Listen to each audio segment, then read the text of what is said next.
कर दिया हमने। तो 2014 का पेपर हमें सॉल्व करना है। इसमें देखते हैं क्वेश्चंस हैं कि नहीं है। चलते हैं सबसे लास्ट में। ये क्वेश्चन दिया हुआ है, किस काम के लिए दिया हुआ है देखा जाए। ये सर्चिंग का है, तो सर्चिंग का तो नहीं हमें लगाना है, सर्चिंग का नहीं सॉल्व करना है हमें, सॉर्टिंग से रिलेटेड चाहिए। और सॉर्टिंग नहीं नज़र आ रहा है इसमें।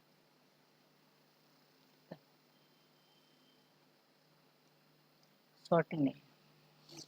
नेक्स्ट पेपर चेक किया जाए। नेक्स्ट नहीं, प्रीवियस।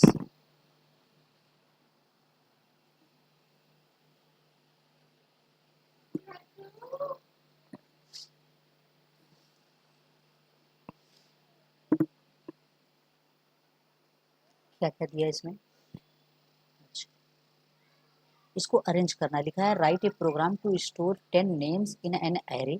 एक एरे में 10 नेम स्टोर करना है। Arrange these in alphabetical order by sorting. हमें सॉर्टिंग करके इसको अल्फ़ाबेटिकल ऑर्डर से अरेंज करना है। मतलब ये असेंडिंग ऑर्डर में अरेंज करने की बात कह रहा है। फिर कह रहा है प्रिंट द सॉर्टेड लिस्ट। फिर कह रहा है take single word names all in capital letters. तो इनका कहने का मतलब ये है, एक एक वर्ड हमें नेम के लिए सिर्फ एक सिंगल वर्ड लेना है। इसका मतलब हमें नेक्स्ट का यूज करना पड़ेगा, नेक्स्ट लाइन का यूज नहीं करेंगे, और ये कैपिटल लेटर्स में ही होना चाहिए। क्या करना है, एक्सेप्ट करके उसको टू अपर केस में कन्वर्ट कर देंगे, ताकि अगर गलती से कोई अगर उसको लोअर केस में इनपुट करे तो भी वो कैपिटल लेटर में कन्वर्ट हो जाए, अपर केस में कन्वर्ट हो जाए। तो ये वाले प्रोग्राम तो हमने बना रखे हैं, असेंडिंग ऑर्डर में करना है। जस्ट लास्ट टाइम हम लोग कल ही बनाए। कोई दिक्कत तो नहीं है उसमें कंपेयर टू का यूज करने में। जयंत, हर्षिता, कोई दिक्कत तो नहीं है।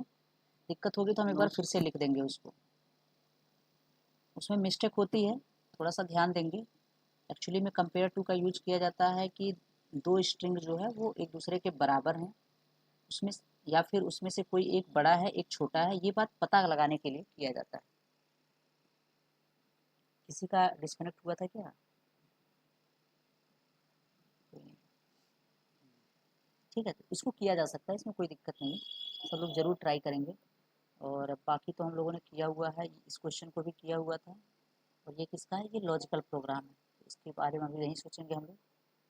और दूसरा कोई है ऐसा, write a program to accept a sentence and print only, ये भी नहीं है, इसके बारे में भी नहीं सोचना है। तो इसमें जो क्वेश्चन दिया हुआ है उस टाइप का क्वेश्चन हम लोग ऑलरेडी सॉल्व किए, हमें नहीं लगता कि कुछ नया मिलने वाला है। देख लेते हैं, फिलहाल चेक कर लेते हैं 2012 का पेपर। ये STD कोड के लिए क्या दिया हुआ है, write a program to accept the names of 10 cities in a single dimension string array and their STD codes in another single dimensional integer array search। अच्छा, ये सर्चिंग का है, सर्च करना है।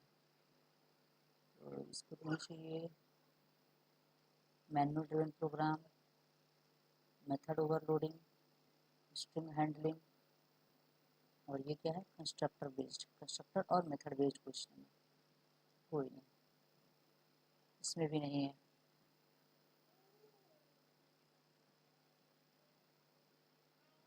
इलेवन चेक करते हैं।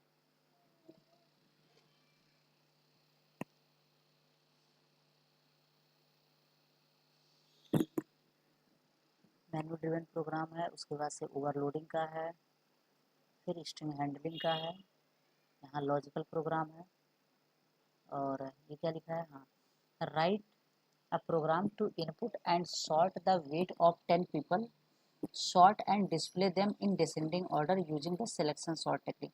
सिलेक्शन सॉर्ट में हम लोगों ने इसको पढ़ा हुआ है कि डिसेंडिंग ऑर्डर में कैसे करेंगे। हमें सिर्फ वो कंडीशन की साइन बदलनी होती है, बाकी कुछ करना ही नहीं होता है। वेट स्टोर करना है तो डबल टाइप का स्टोर करेंगे, एक एरे बनाएंगे जिसकी साइज 10 होगी, और डबल टाइप का एरे होगा, उस पर सॉर्टिंग अप्लाई करेंगे। सेम एल्गोरिथम, सेम प्रोग्राम है, कोई डिफरेंस नहीं होगा।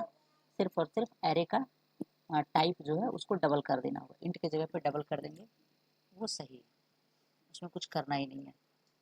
तो ये भी प्रोग्राम बनने लायक है, इसमें भी कुछ करना नहीं है। 2010 पे देखा जाए क्या है।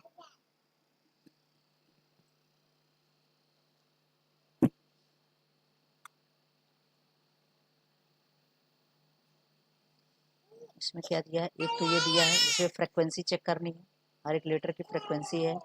दूसरा, दो एरे को मर्ज करने का है, ये सब एरे से रिलेटेड है।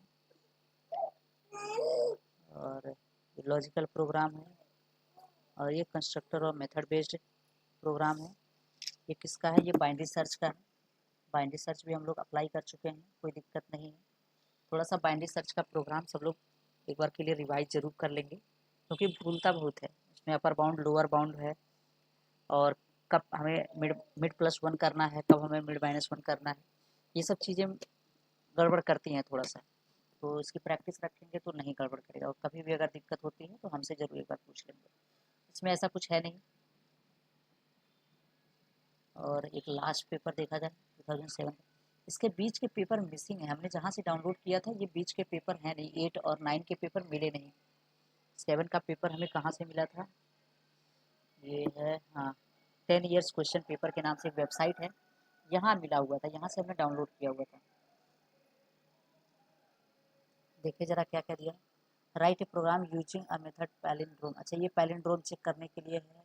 ये भी नहीं है, ये भी नहीं है। इसमें क्या करना है, सेंटेंस के बारे में है, मतलब स्ट्रिंग हैंडलिंग का है। ये किसका है, मैक्स मिन फाइंड करने के लिए है, और सम फाइंड करने के लिए है। और ये क्या है, सीरीज का है, सम ऑफ सीरीज। इसमें भी नहीं है। मतलब सर्चिंग और सॉर्टिंग के जो प्रोग्राम थे सॉर्टिंग से रिलेटेड, वो सभी प्रोग्राम हम लोगों ने क्या किए हैं, लगभग अटेम्प्ट कर लिए हैं। सॉर्टिंग का सेम है, सर्चिंग का भी सेम है, क्योंकि एल्गोरिथम कभी चेंज होता नहीं, एल्गोरिथम सेम सेम होगा। नया एल्गो होगा, नया एल्गोरिथम होगा, तो लॉजिक में थोड़ा सा चेंज आएगा, बाकी सेम रहता है। एरे रखना है, सिलेक्शन सॉर्ट है, कोई भी होगा सिलेक्शन सॉर्ट अप्लाई कर देंगे। अगर बबल सॉर्ट से करना है तो बबल सॉर्ट अप्लाई कर देंगे। एरे कोई भी हो, कोई फ़र्क नहीं पड़ता है। बस थोड़ा सा ध्यान देना होगा कि नंबर के साथ कंपैरिजन किस तरीके से होगा, और स्ट्रिंग के साथ कंपैरिजन किस तरीके से होगा, इस बात का हमें थोड़ा सा ध्यान देना पड़ेगा। ठीक है, क्लियर है ये सब चीज़ें। तो अभी हम लोग क्या करें, लॉजिकल प्रोग्राम करें या फिर स्ट्रिंग हैंडलिंग का पार्ट स्टार्ट करें?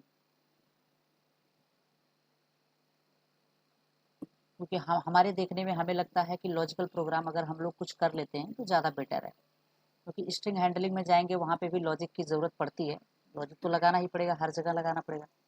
तो क्यों ना कुछ लॉजिकल प्रोग्राम हम लोग इस क्वेश्चन पेपर से, प्रीवियस ईयर क्वेश्चन पेपर से जो भी कुछ लॉजिकल प्रोग्राम्स हैं उन्हें हम लोग सॉल्व कर लें। थोड़ा सा क्या होगा ना कि प्रोग्रामिंग थोड़ी सी अच्छी हो जाएगी हमारे देखने में, लॉजिक वगैरह सबके अगर ठीक ठाक हो जाएंगे। मान लेते हो सकता हो किसी को कम आता होगा, किसी को ज़्यादा आता होगा, तो वो चीज़ हम मेंटेन कर सकते हैं। तो ट्राई करें लॉजिकल प्रोग्राम्स। बिल्कुल बिल्कुल। अभी हम लोग स्ट्रिंग को थोड़ा सा वेट करते हैं, नेक्स्ट वीक हम लोग स्टार्ट कर लेंगे उसको। नेक्स्ट मतलब नेक्स्ट टाइम जब भी हम लोग आएंगे तो नए सिरे से उसको स्टार्ट करेंगे। तब तक के लिए हम लोग कुछ लॉजिकल प्रोग्राम्स चेक करते हैं। जैसे ये है, ये तो हमारा स्ट्रिंग से रिलेटेड है, इसको अभी होल्ड पे रखते हैं। और ये है, इसको हम लोग कर सकते हैं। ठीक है, एग्जाम में आया था क्या ये क्वेश्चन? नहीं आया था, ये नहीं आया था। किसके में था, हमें लगता है फर्स्ट ईयर में था शायद। अच्छा था, तो इसको क्या करें, स्किप कर दें? देखिए क्या लिखा है, एक बार पढ़ लेते हैं। Define a class to accept a number, एक नंबर एक्सेप्ट करना है from user, and check if it is a even pal number और नॉट। ये चेक करना है कि ये इवन पाल नंबर है या फिर नहीं है। फिर लिखा है the number is set to be even pal number when number is palindrome number, अगर नंबर पैलिंड्रोम हो। A number is palindrome if it is equal to its reverse, अगर नंबर पैलिंड्रोम होगा तो उस वह नंबर उसके रिवर्स के बराबर होगा। And sum of its digits, लगाते हैं कोई दिक्कत नहीं है, सम ऑफ इट्स क्या हो गया इसको, sum of its digits is an even number, और सम ऑफ डिजिट होगा जो उस नंबर का वो इवन होगा। लगाते हैं, कोई नहीं, क्वेश्चन लगाने से बेनिफिट होते हैं, लगाते हैं। थोड़ा सा समय लगेगा, 10 से 15 मिनट, कोई दिक्कत नहीं है। खासतौर पर हम लोग थोड़ा सा स्ट्रांग भी होंगे इसमें। देखें लॉजिकल प्रोग्रामिंग तो है नहीं, तो एक फोल्डर क्रिएट कर लेते हैं।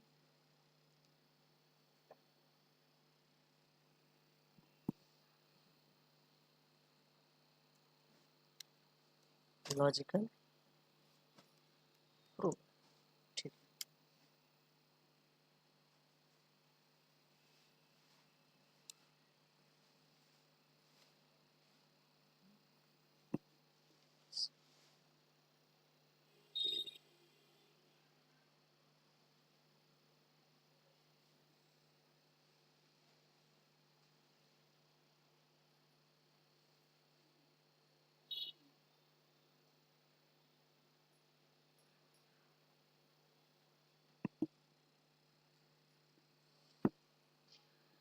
इसको सेव कर लेते हैं। बिल्कुल वैसे ही करें। पेपर अंडरस्कोर किस ईयर का है, 2024 का पेपर है। फिर अंडरस्कोर क्वेश्चन नंबर 5 है, डॉट जावा। इसे खोजने में आसान रहेगा, कोई दिक्कत नहीं होगी। क्लास बनाते हैं। क्लास तो किसी भी नेम से होना चाहिए, क्योंकि इन्होंने स्पेसिफिक तो कुछ बोला नहीं है, लेकिन हम इवेंट पाल लिख सकते हैं, ठीक है। लिख सकते हैं हम लोग इवेंट पाल के नाम से इसे बनाते हैं। इसमें क्या करना है, एक्सेप्ट करना है। इसका मतलब हमें स्कैनर को इंपोर्ट करना पड़ेगा। स्कैनर क्लास को इंपोर्ट कर लेते हैं। Import Java dot util dot scanner simple. इसके बाद हम मेन मेथड को लिखेंगे, public static void main string array ARGS, और ये रहा, ठीक है। क्वेश्चन के हिसाब से क्या है कि हमें क्या करना है, हमें एक नंबर एक्सेप्ट करना है। तो स्कैनर का ऑब्जेक्ट बना लेते हैं। Scanner SC equals to new scanner और सिस्टम डॉट, ठीक है। हमें अगर एक नंबर इनपुट करना है, क्या करें, एक प्रॉपर मैसेज दे दें, sorry, system dot out dot print inter a number, inter a number. और यहाँ माइंड में बिल्कुल नहीं लाएंगे कि हम फ्रैक्शनल नंबर देंगे, हम इंटीजर ही देंगे इसको, ठीक है। इंटीजर ही दे देंगे, ये सब चीज़ें इंटीजर पे ही अप्लाई होती हैं। तो कैसे एक्सेप्ट करें, इंट एक वेरिएबल नम ले लेते हैं और इसके अंदर वैल्यू को स्टोर कराते हैं। तो कैसे होगा, SC डॉट नेक्स्ट इंट, इस तरीके से हम इनपुट करें। अब हमें ज़रूरत क्या है, इनके हिसाब से अगर इनको रीड करें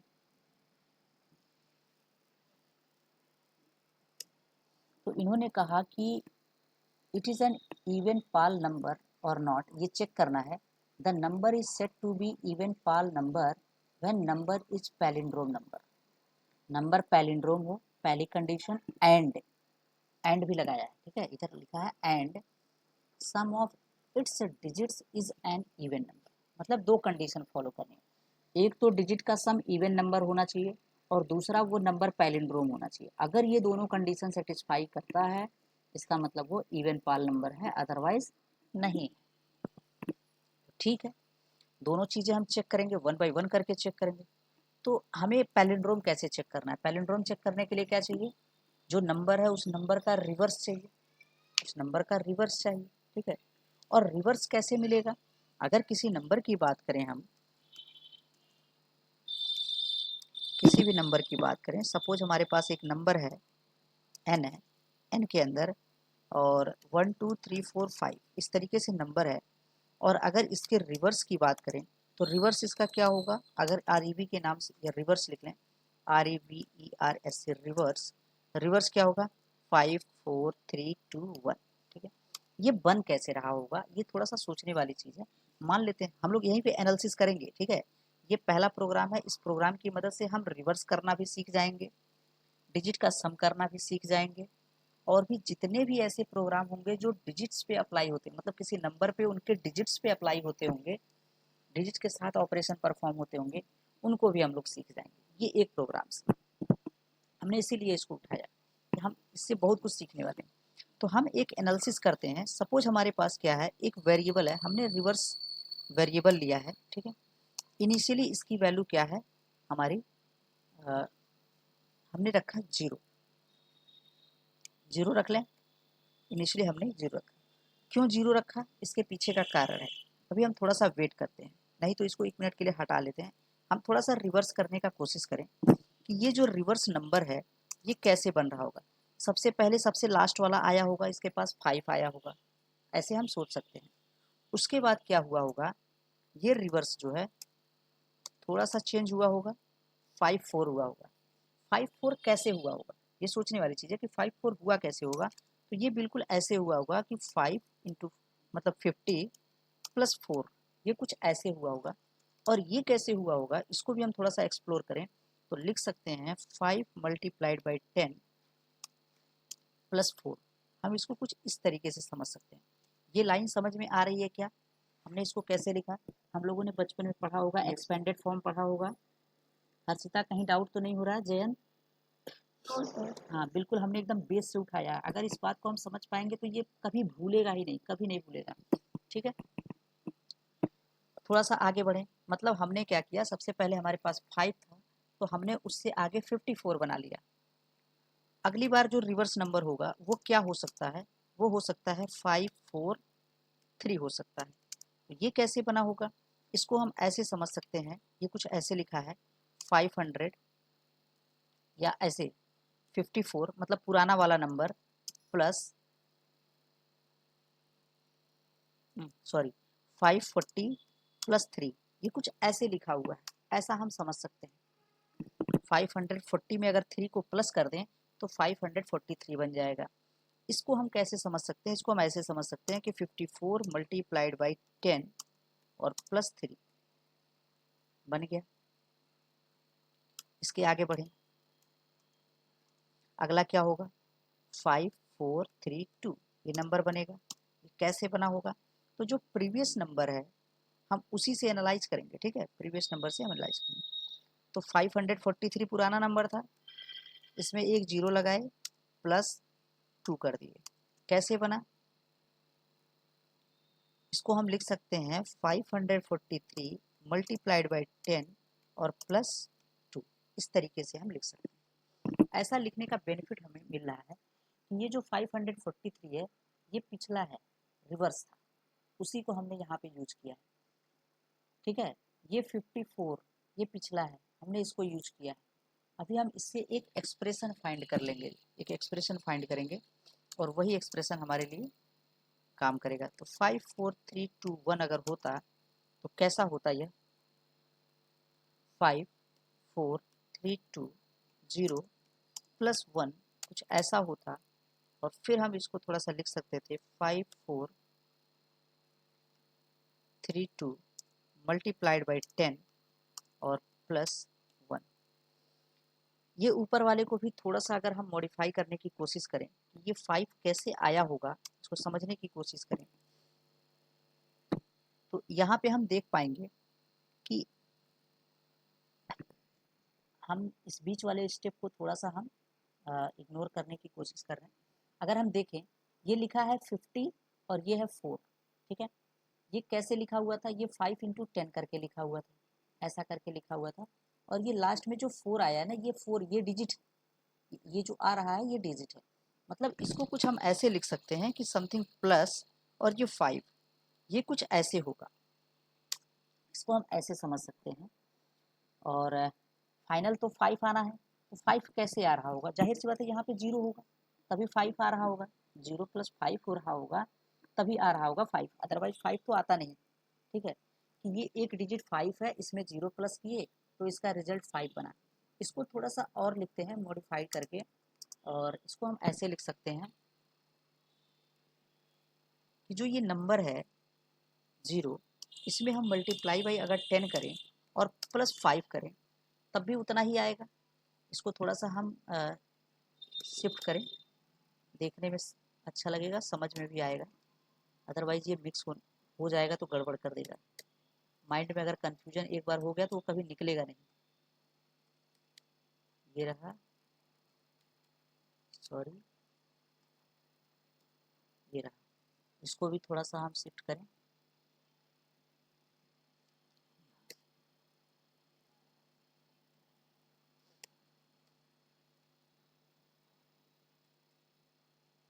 है, और इसको आई थिंक अब ये काफ़ी ज़्यादा अंडरस्टूड होगा, समझ में आ रहा होगा कि हमने ये जो ऊपर वाली लाइन है इसको सबसे बाद में लिखा।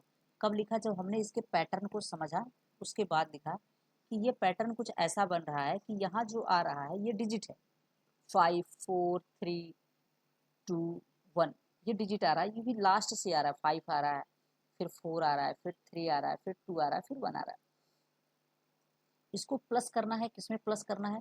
तो यहाँ से पता चल रहा है, इतने से हमें ये पता चल रहा है कि ये जो प्रीवियस है, मतलब जो ऑलरेडी सबसे पहली बार स्टोर हुआ है, उसमें 10 का मल्टीप्लाई करना है और फिर ये डिजिट को प्लस कर देना है।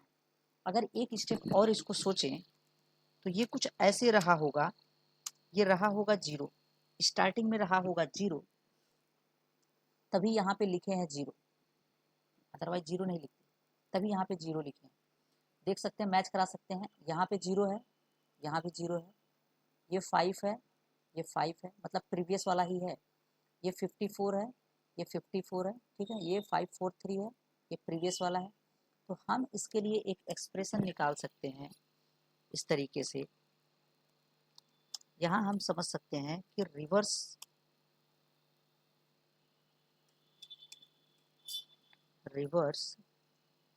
इक्वल्स टू, अब ये जो चीज़ है, जाहिर सी बात है ये तो रिवर्स है, हम अगर देखें ध्यान से तो ये रिवर्स है, 45 का रिवर्स 54 होता है, फिर 343 का रिवर्स 543, मतलब ये तो रिवर्स है ही, और यही रिवर्स यहाँ यूज हो रहा है। इसका मतलब यहाँ जो वेरिएबल यूज होगा वो रिवर्स ही होगा, इसी से वैल्यू आएगी। मल्टीप्लाइड बाई 10 कांस्टेंट है, बार बार 10 से मल्टीप्लिकेशन हो रहा है, प्लस, और यहाँ पे आ रहा है डिजिट, बन गया, ये हमारा फाइनल एक्सप्रेशन बन गया। मतलब ये ऐसा एक्सप्रेशन है जिस एक्सप्रेशन को अगर हम रन कर दें, 1 बाई 1 करके रन करते जाएं, डिजिट निकालते जाएं, एक एक डिजिट निकालते जाएं और इस पर रखते जाएं, तो ये लास्ट तक क्या होगा, ये रिवर्स नंबर जनरेट कर देगा, ठीक है। लेकिन इसमें एक चीज़ ध्यान देने वाली चीज़ है कि इससे डिजिट को कैसे निकालेंगे, एक एक डिजिट को हम कैसे निकालेंगे, ये प्रोसेस हमको समझना पड़ेगा। तो हम एक चीज़ ध्यान देंगे इसमें,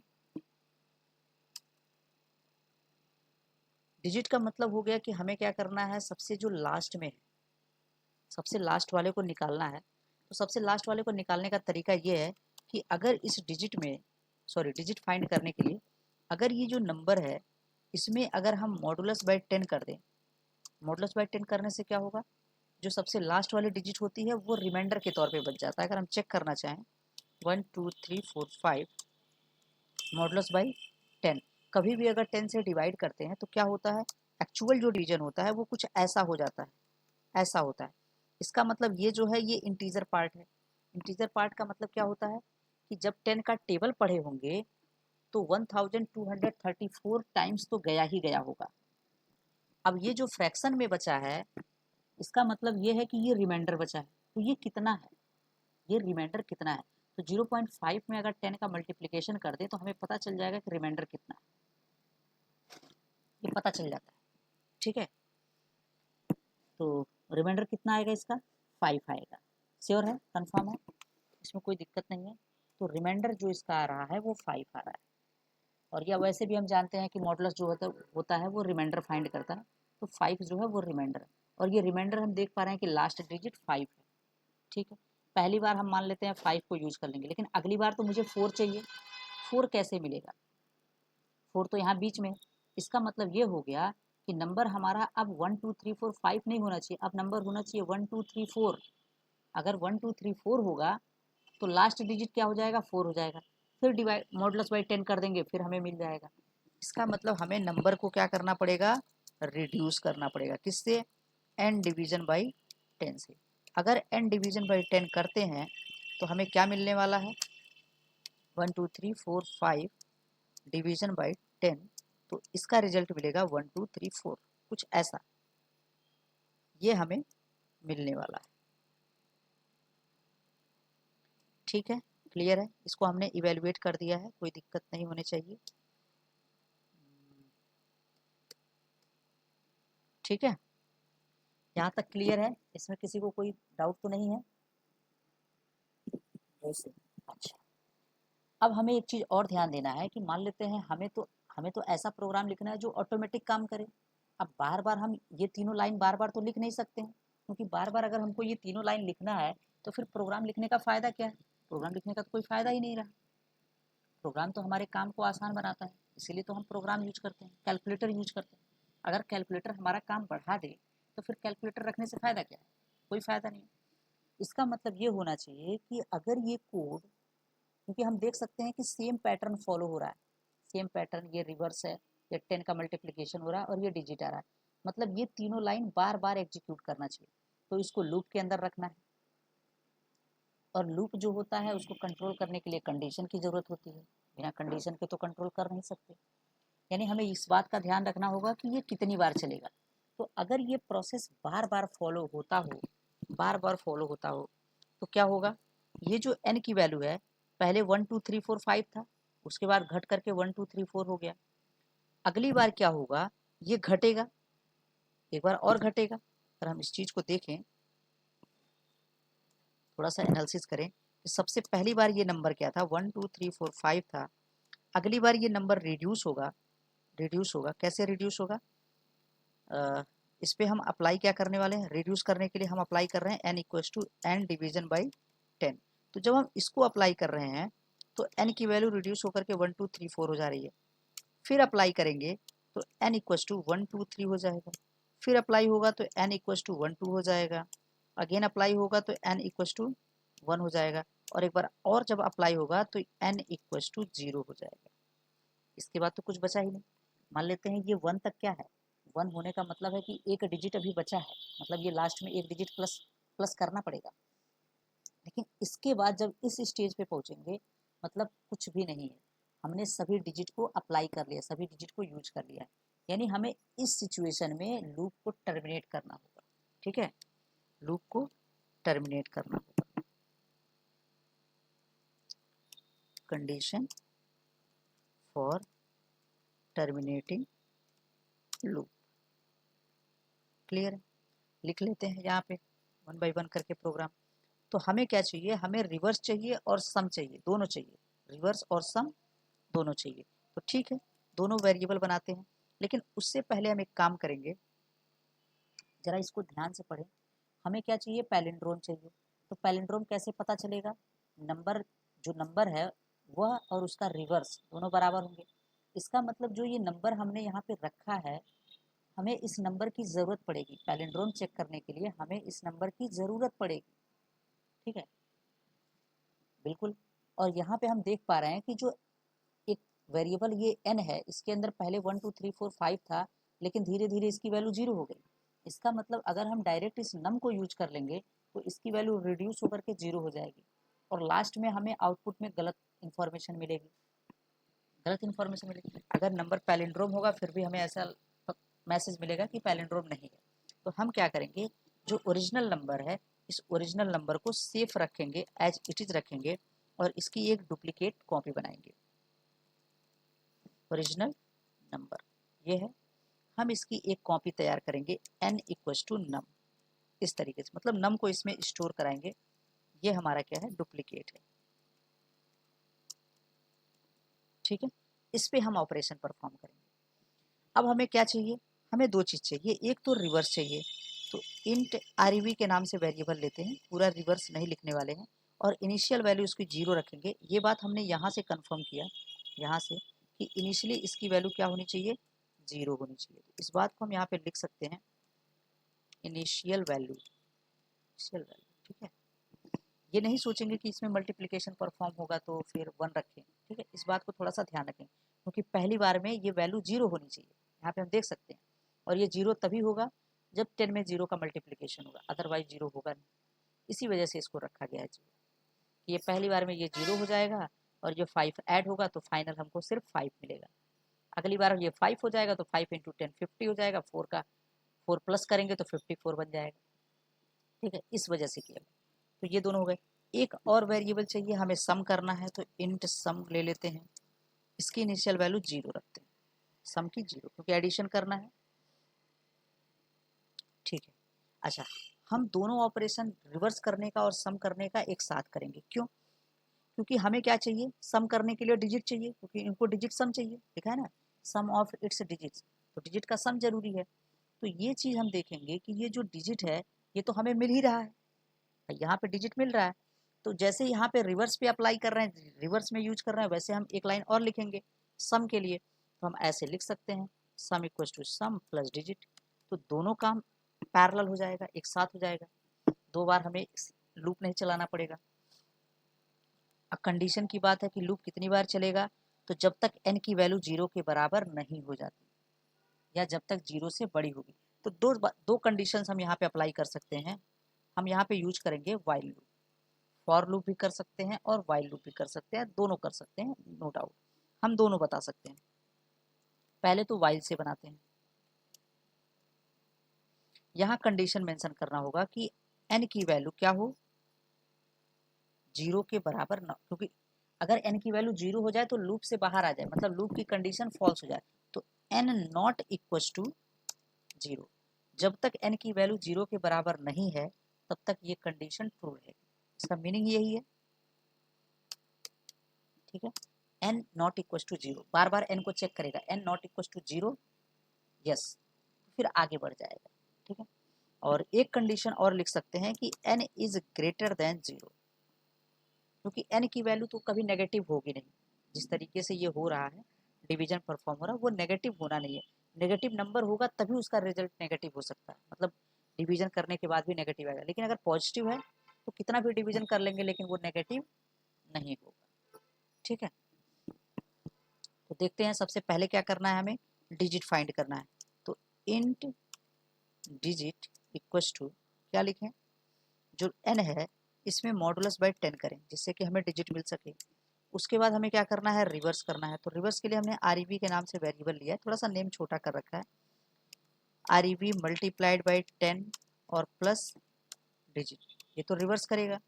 सम के लिए sum equals to sum plus digit, उसके बाद नंबर को रिड्यूस करना है, n equals to n division by 10, हो गया, काम हमारा हो गया। ये 4 लाइन हमको लिखना है, ठीक है, जिसमें से ये ऊपर वाली लाइन और नीचे वाली लाइन ये हमेशा कॉमन, मतलब हमेशा रहेगा, कोई भी अगर डिजिट से रिलेटेड प्रोग्राम है उसमें हमेशा रहेगा, क्यों, क्योंकि इसका काम है डिजिट फाइंड करना, इसका काम है नंबर को रिड्यूस करना, ये लास्ट डिजिट निकालेगा, ये नंबर को रिड्यूस कर देगा, अगली बार क्या होगा, एक नया नंबर बनेगा और फिर उसमें से लास्ट डिजिट निकल करके चला आएगा, तो ये 1 बाय 1 करके पूरा नंबर विजिट कर लेगा, 1 बाय 1 करके एक एक डिजिट को विजिट कर लेगा, ठीक है। इसके बाद क्या करना होगा, हमें कंडीशन चेक करनी होगी, क्यों, क्योंकि इन्होंने कहा है कि अगर नंबर पैलिंड्रोम होगा and sum of digit even number होगा, तो ये दोनों सिचुएशन हमें चेक करनी है, दोनों सिचुएशन चेक करनी है।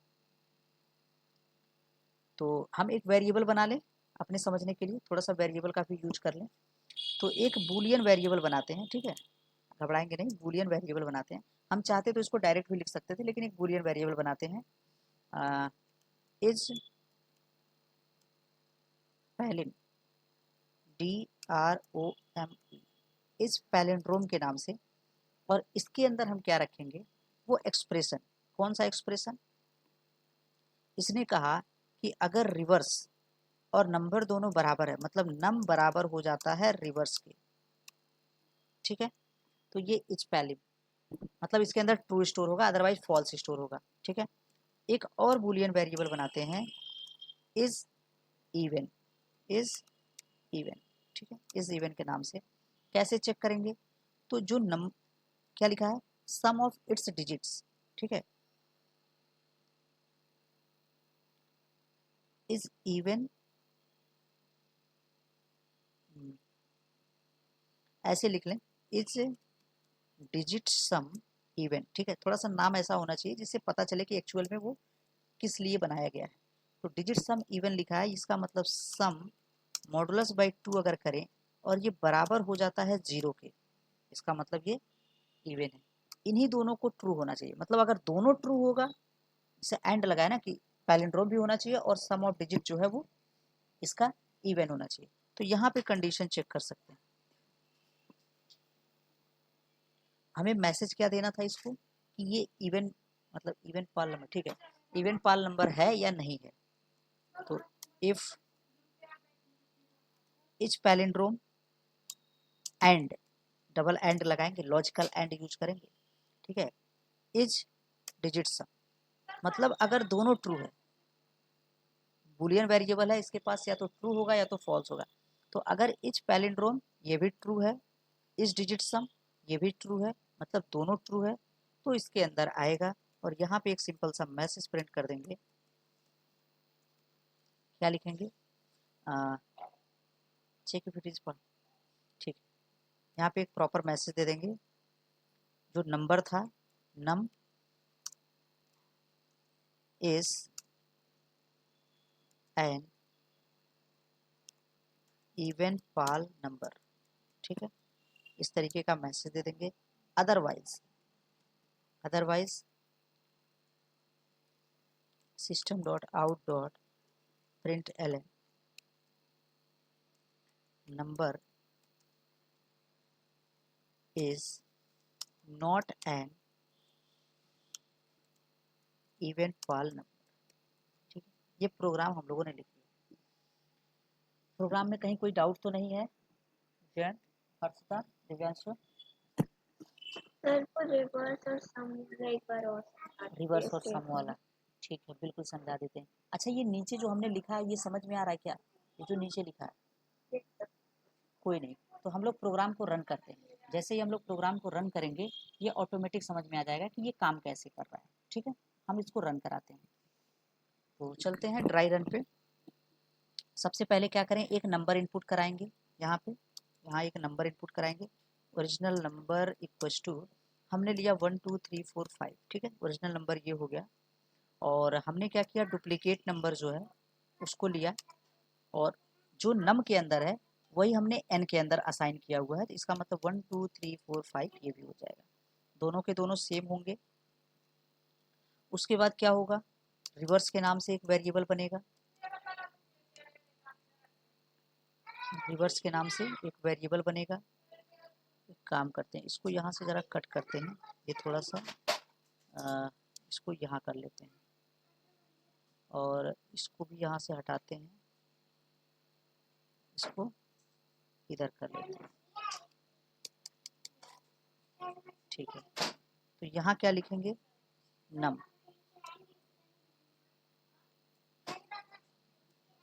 नम इक्वस टू, और ये जो होगा ये एन इक्वस टू हो जाएगा, ठीक है। ऊपर एन की वैल्यू है, ये नम की वैल्यू है। इसके बाद क्या होगा, रिवर्स होगा। R e v equals to, initially क्या होगा, 0 हो जाएगा। और इसके बाद सम क्या हो जाएगा, सम इक्वस टू 0 हो जाएगा, ठीक। आगे बढ़ेंगे, क्या लिखा हुआ है, एन नॉट इक्वस टू 0, ऐसी कंडीशन लिखी हुई है, while n not equals to 0।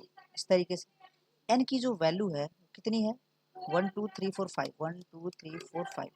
और ये जो 1 2 3 4 5 है, ये स्टेटमेंट कह रहा है कि 1 2 3 4 5 इज नॉट इक्वल टू 0। बात भी सही है कि 1 2 3 4 5 तो 0 के बराबर है ही नहीं। इसका मतलब ये कंडीशन आ रहा है ट्रू, ठीक है। इसने रिजल्ट दिया ट्रू। अगर कंडीशन ट्रू है तो इस लूप की बॉडी एग्जीक्यूट करेगा। क्या होगा, डिजिट की वैल्यू कैलकुलेट होगी। कैसे, तो n modulus bye 10।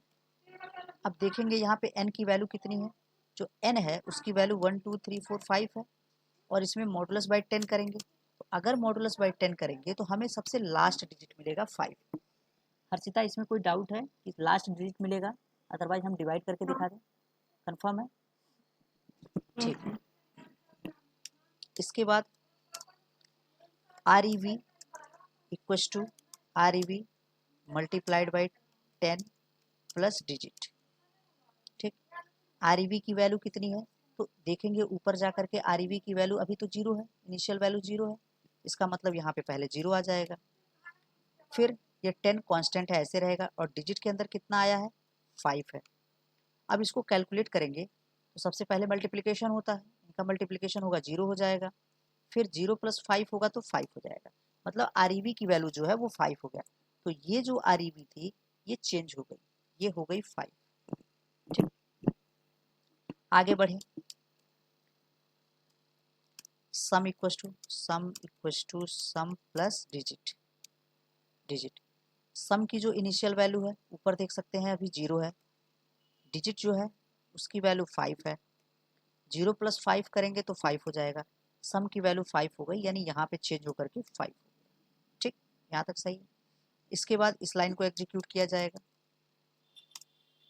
n equals to n division by 10। n की वैल्यू जो है अभी भी 1 2 3 4 5 है, 1 2 3 4 5 है। जब डिवीजन बाई 10 करेंगे तो ये लास्ट वाली डिजिट छोड़ देगा, मतलब कितना बचेगा, 1 2 3 4 बचेगा, सिर्फ इतना बचेगा। तो इसने किसको अपडेट किया, इसको, n की जो वैल्यू थी वो चेंज हो गई। ठीक, अब क्या हुआ, अब यहाँ से कंट्रोल कहाँ जाएगा, इसके बाद तो कोई स्टेटमेंट है नहीं एग्जीक्यूट करने के लिए, और ये लूप है, लूप के अंदर ये कोड लिखे गए हैं, इसका मतलब ये वापस से कंडीशन पे चला जाएगा, मतलब लाइन नंबर 10 फिर से एग्जीक्यूट करेगा। फिर यहाँ पे देखेगा कि n not equal to 0, n की वैल्यू अब कितनी है, अब मेमोरी में जो है वो 1 2 3 4 है, मतलब ये है नहीं। फिर चेक हुआ 1 2 3 4 नॉट इक्वल टू 0, कंडीशन फिर भी ट्रू है, अभी भी ट्रू है।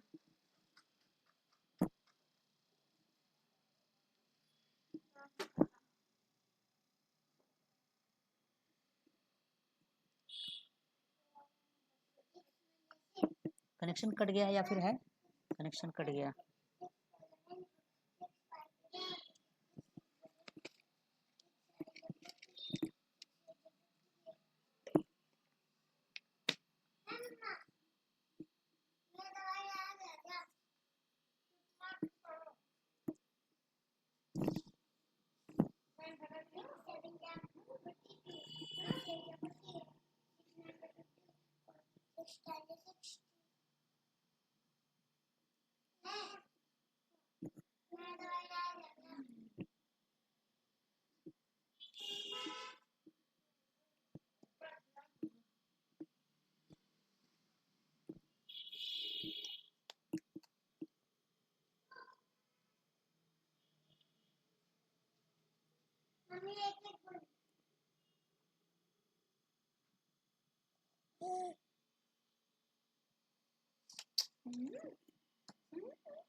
स्क्रीन विजिबल है? Yes, sir. ठीक है, लाइट करता है, डिस्टर्ब कर देता है, बोलता है। ठीक है, हम लोग यहाँ पे थे, अभी हम लोग फिर से दोबारा इसको चल रहे थे। तो अब की बार n की वैल्यू जो है वो 1 2 3 4 हुआ है, और ये कंडीशन ट्रू है। क्यों? क्योंकि 1 2 3 4 जो है नॉट इक्वल टू 0 है, 0 के बराबर नहीं है। ये स्टेटमेंट ऐसा कह रहा है, मतलब ये इस एक्सप्रेशन ने ऐसा कहा, तो ये एक्सप्रेशन ट्रू है। कभी कभी इसमें कन्फ्यूजन हो जाता है, ये नॉट इक्वल टू जब भी यूज होता है, तो इस बात का ध्यान रखेंगे, कभी कन्फ्यूजन ना हो माइंड में। अब क्या होगा, n की वैल्यू जो होगी वो 1 2 3 4 होगी। यहाँ पे क्या होगा, n की वैल्यू 1 2 3 4 है, और मॉडुलस बाई 10 जब होगा तो रिजल्ट कितना मिलने वाला है हमें? 4 मिलने वाला है, क्योंकि लास्ट डिजिट तो 4 है। अब रिवर्स की वैल्यू कैलकुलेट होगी, तो रिवर्स की वैल्यू 5 है भाई, अभी तो 5 है। अब इसमें क्या होगा, मल्टीप्लाइड बाई 10 होगा और प्लस डिजिट होगा। डिजिट कितना है? 4 है। इसको इवेल्युएट करेंगे तो पहले मल्टीप्लिकेशन होगा, ये हो जाएगा 50, और 50 में 4 प्लस होगा तो हो जाएगा 54। रिवर्स की जो वैल्यू है वो चेंज होकर के 54 हो गई। आगे बढ़ेंगे, इस लाइन पर आएंगे, तो सम कितना है? 5 है, प्लस डिजिट कितना है? 4 है। 5 प्लस 4 कितना होगा? 9 हो जाएगा, और ये सम की वैल्यू क्या हो गई? चेंज होकर के 9 हो गई। आगे बढ़ेंगे, n की जो वैल्यू है 1 2 3 4 है, इसमें डिवीजन बाई 10 होगा, तो जब डिवीजन बाई 10 परफॉर्म होगा तो ये लास्ट वाली डिजिट फिर से हट जाएगी। अब की n की वैल्यू कितनी हो गई? 1 2 3। अब ये n की वैल्यू चेंज होकर के 1 2 3 हो गई। ठीक है, फिर से कंट्रोल कहाँ जाएगा? इस लूप पर, लूप के कंडीशन पर। अब की बार n की वैल्यू जो है वो 1 2 3 है। 1 2 3 is not equal to 0, yes, condition true है। फिर बॉडी एग्जीक्यूट करेगा, n की वैल्यू 1 2 3 है, इसमें मॉडुलस बाई 10 करेंगे तो लास्ट डिजिट मिलेगा 3। फिर आगे बढ़ेंगे, रिवर्स की वैल्यू 54 है, इसमें क्या करना है? मल्टीप्लाइड बाई 10 करना है और प्लस डिजिट करना है। डिजिट कितना है? 3 है। फिर से 54 में अगर मल्टीप्लाई 10 का करेंगे तो कितना बनेगा? ये 540, और फिर इसमें 3 प्लस करेंगे तो कितना बन जाएगा? 543। रिवर्स की वैल्यू चेंज होकर के 543 हो गई। आगे बढ़ेंगे, सम की वैल्यू 9 है, प्लस डिजिट कितना है? इसमें 3 है। 9 प्लस 3 कितना होगा? 12 हो जाएगा, तो सम की वैल्यू चेंज होकर के 12 हो गई। एन के इस लाइन पर आएंगे, लाइन नंबर 14 पे डिवीजन बाई 10 करना होगा, एन डिवीजन बाई 10। जब 10 से डिवाइड करेंगे तो लास्ट वाली डिजिट हट जाएगी, एन की वैल्यू बचेगी 12, एन की वैल्यू फिर से चेंज होकर के 12 हो गई। फिर कंट्रोल कहाँ जाएगा? लूप की कंडीशन पर, एन की वैल्यू 12 होगी, 12 नॉट इक्वल टू 0, फिर से कंडीशन ट्रू हो गया। फिर बॉडी पे आएगा, डिजिट कैसे कैलकुलेट होगा? एन मॉडुलस बाई 10, एन की वैल्यू 12 है।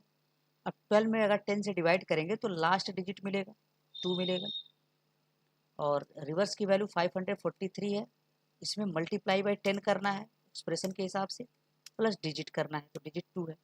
पहले मल्टीप्लाई करेंगे, क्या हो जाएगा?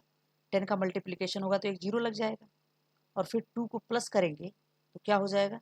यहाँ 2 हो जाएगा। मतलब अब रिवर्स की वैल्यू 5432 हो गया, 5432 हो गया। ठीक, इसके आगे बढ़ेंगे सम के लिए। सम की वैल्यू कितनी है? 12 है, इसमें प्लस करना है डिजिट, डिजिट की वैल्यू है 2, तो 12 प्लस 2 कितना हो जाएगा? 14 हो जाएगा। सम की वैल्यू चेंज होकर के हो गई 14। इस लाइन पे आएंगे, n डिवाइड बाई 10, 10 से डिवाइड करेंगे तो ये लास्ट वाली डिजिट हट जाएगी, बचेगा 1, तो इस n की वैल्यू कितनी हो गई? 1 हो गई।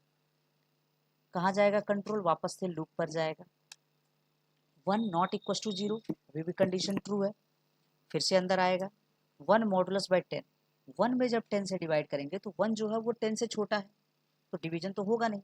अगर डिवीजन नहीं होगा इसका मतलब यही 1 इसका रिमाइंडर है, 10 से छोटा है तो रिमाइंडर यही बचेगा। 10 जीरो जा जीरो, ऐसे 0 टाइम्स में जाएगा, 10 जीरो जा जीरो, तो रिमाइंडर इसका 1 बच जाएगा। तो यहाँ पे कैलकुलेट होके कितना आया? डिजिट की वैल्यू 1 आई, सॉरी, डिजिट की वैल्यू 1। तो रिवर्स कैसे कैलकुलेट होगा? मल्टीप्लाई बाई 10 प्लस डिजिट की वैल्यू 1। पहले मल्टीप्लाई बाई 10 होगा तो यहाँ 0 हो जाएगा, उसके बाद से 1 को प्लस करेंगे तो यहाँ 1 हो जाएगा, मतलब 5 4 3 2 1। रिवर्स की वैल्यू चेंज हो गई। सम की बात करें, प्लस डिजिट 1 15 हो जाएगा।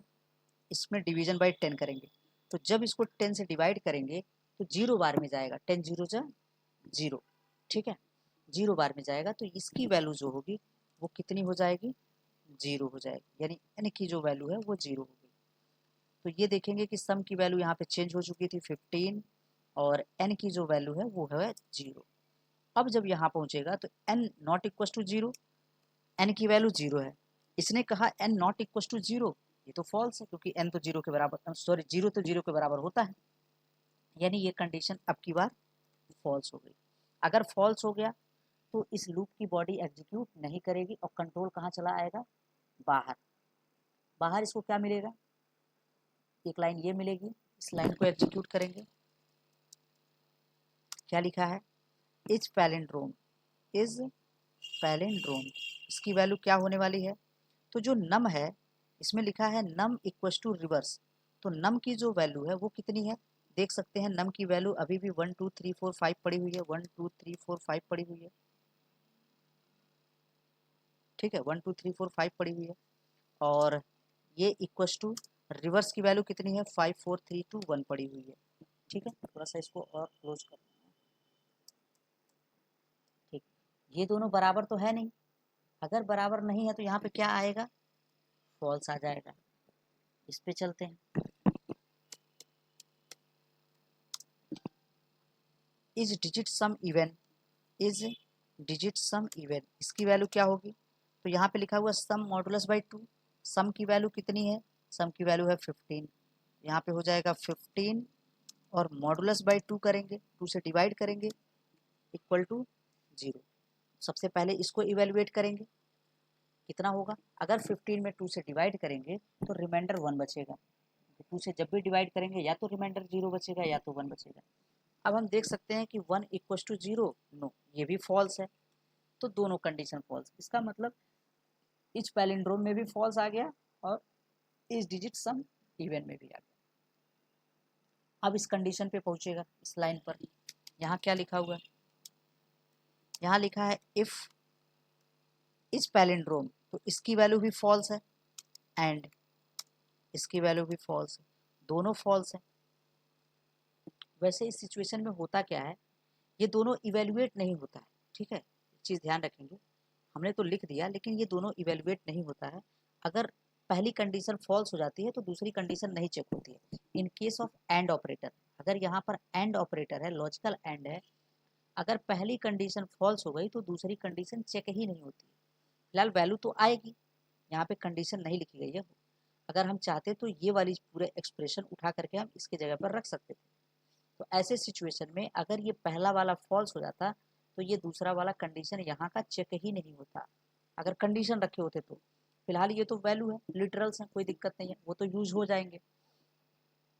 तो इनको इवेलुएट करके ये फाइनल रिजल्ट बनाएगा कि फॉल्स एंड फॉल्स, अगर दोनों फॉल्स हैं तो इसका मतलब इसका रिजल्ट क्या आने वाला है, फॉल्स आने वाला है, और अगर फॉल्स है तो ये इफ का जो ये ब्लॉक है ये एग्जीक्यूट नहीं करेगा, इफ की बॉडी एग्जीक्यूट नहीं करेगी, कौन सा एग्जीक्यूट करेगा, ये नीचे वाला, तो हमें आउटपुट में ये वाला मिलेगा, दिस विल एग्जीक्यूट, ठीक है, एग्जीक्यूटेड। क्लियर है हर्षिता, पूरा प्रोसेस क्लियर है, क्या हुआ हमने ज़्यादा पढ़ा दिया,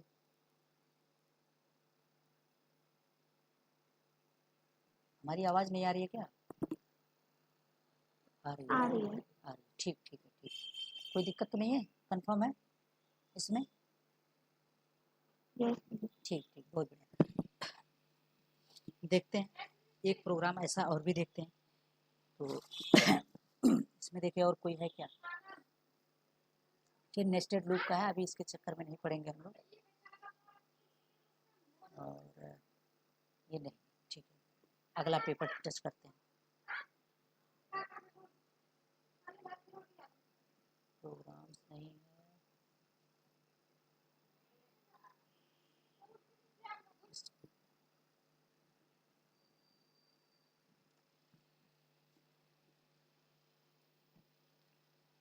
अब अगर हमें कोई भी प्रोग्राम मिलेगा इस टाइप का तो करने में दिक्कत नहीं होगा, क्योंकि बेसिक लॉजिक हम लोग पकड़ लिए हैं, समझ लिए हैं।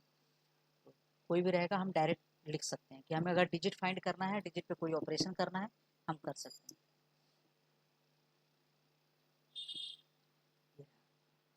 देखते हैं लास्ट से, देखते हैं क्या क्या चीज़ें हैं। लास्ट वाला ये एरे का क्वेश्चन है, लिनियर सर्च का है, उसके बाद से ये स्ट्रिंग हैंडलिंग का है। एक यहाँ पे दिया हुआ है किस चीज़ के लिए, ऑड इवन सम, ठीक है ना, odd digit some and even digit some.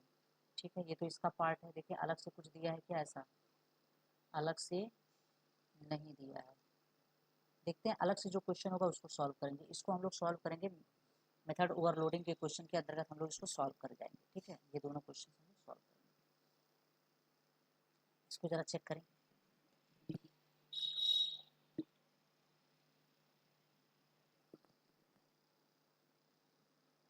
Question number 9 तो नहीं है, ये भी नहीं है उस टाइप का, ये भी नहीं है, ये भी नहीं है, इसमें नहीं है, ये सीरीज का क्वेश्चन है। ये भी नहीं है, दिया होगा स्पेशली दिया होगा अलग से करके, बहुत सारे हैं ऐसे।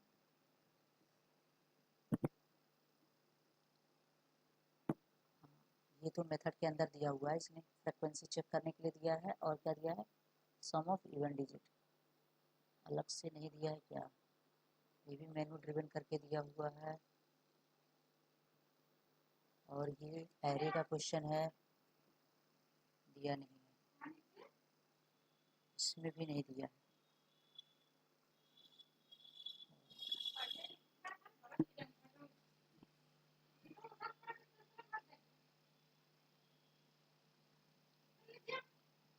इसमें सीरीज के क्वेश्चन दिए हैं, और ये रहा टेक नंबर। ठीक है, इसको लगाते हैं, ये टेक नंबर है, ये उसी टाइप का क्वेश्चन है, लॉजिकल क्वेश्चन है।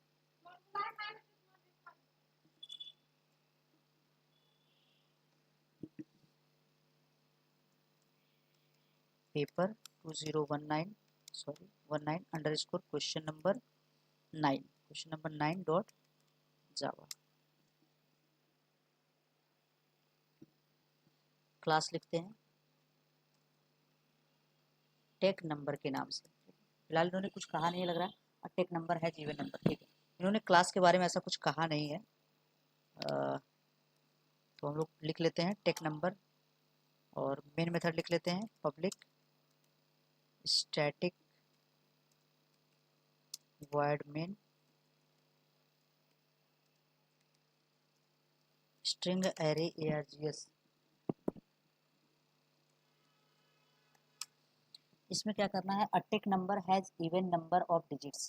पहले तो ये कह रहा है कि एक टेक नंबर जो है, ठीक है, उसके पास इवन नंबर ऑफ डिजिट्स होते हैं। मतलब कोई भी टेक नंबर होगा उसमें जो नंबर ऑफ डिजिट्स होंगे वो इवन ही होंगे, ऑड में नहीं होंगे। मतलब 2 नंबर्स हो सकते हैं, 4 नंबर्स हो सकते हैं, 6 नंबर मतलब 6 डिजिट हो सकते हैं, 8 डिजिट हो सकते हैं, इस तरीके से। If the number is split into 2 equal halves, मतलब अगर उसको 2 पार्ट में तोड़ा जाए, जैसे यहाँ पे एग्जांपल दिया है, कंसीडर द नंबर, सपोज कोई नंबर है 3025, ये 4 डिजिट का है, मतलब ये एक टेक नंबर हो सकता है, इवन नंबर ऑफ डिजिट्स है। इसको 2 बराबर हिस्सों में तोड़ा गया, तो इधर एक 30 हो गया, एक 25 हो गया, इस तरीके से 2 बराबर हिस्सों में ऐसे तोड़ दिया गया। 30 अलग कर दिया गया, 25 को अलग कर दिया गया। ठीक है, उसके बाद इसका स्क्वायर किया गया। वही कह रहा है, टू हेल्प्स का मतलब यही होगा कि इसको बीच से तोड़ दीजिए। If the number is split into 2 equal halves, then the square of sum of these halves, square of sum of these halves मतलब इन दोनों का सम करना है, उसके बाद इसका स्क्वायर करना है। जो नंबर आएगा वो अगर इस ओरिजिनल नंबर के बराबर हो गया तो ये टेक नंबर कहलाता है। ठीक है, अब इनका क्वेश्चन क्या है, इनका क्वेश्चन ये है, लिखा है ना कि halves is equal to the number itself. ये बात समझ में आ रही है कि जो नंबर है उस नंबर को 2 बराबर हिस्सों में तोड़ना है, उसके बाद उनका सम करना है और स्क्वायर कर देना है। इसकी सम और स्क्वायर करने के बाद जो नंबर मिलेगा वो वापस से अगर वही नंबर मिल जाता है जो नंबर हमने दिया था, तो ये नंबर टेक नंबर कहलाएगा, अदरवाइज ये टेक नंबर नहीं है। इनका क्वेश्चन ये है कि write a program to generate and print all 4 digits tech numbers. मतलब 4 डिजिट के जितने टेक नंबर्स हैं वो सभी नंबर्स इनको क्या करने हैं, जनरेट करने हैं और प्रिंट करने हैं, ऐसा इनका। तो अब अलग से तो इनपुट देना नहीं है क्योंकि हमको पता है कि 4 डिजिट के नंबर कैसे होते हैं। 1000 से लेकर के 9999 4 टाइम्स 9 तक ये 4 डिजिट के नंबर होते हैं। तो इन्हीं नंबर्स को चेक करना है, 1000 से स्टार्ट करें और 4 टाइम्स 9 जो नंबर है इसके यहाँ तक जो जितने भी नंबर आएंगे उन सभी नंबर्स को चेक कर लें, उसमें से जो टेक नंबर होगा उसको प्रिंट कर देंगे। इसका मतलब क्या हो गया कि हमें यहाँ पे सिंपली एक लूप चलाना चाहिए, एक लूप चलाना चाहिए। एक मैसेज दे देते हैं system.out.println all 4 digits tech numbers are. ठीक है, इस तरीके का एक मैसेज दे देते हैं। इसके बाद हम क्या करते हैं, एक सिंपल लूप चलाते हैं, फॉर लूप चलाते हैं। और कहाँ से स्टार्ट करेंगे, इसको 1000 से स्टार्ट करेंगे। Int n equals to 1000 semicolon, n is less than 10,000, less than 10,000 लिख सकते हैं। 1000 से लेकर के लेस देन 10,000 तक, मतलब हाँ ये सही है। ठीक है, सेमीकोलन और n प्लस प्लस, एक एक नंबर को हम इंक्रीज करते रहेंगे, 1 बाई 1 इंक्रीज करते रहेंगे। हमें क्या करना है, इसमें जो n है वो एक नंबर है, मतलब ये जैसे 3025 है ऐसे ही एक नंबर है।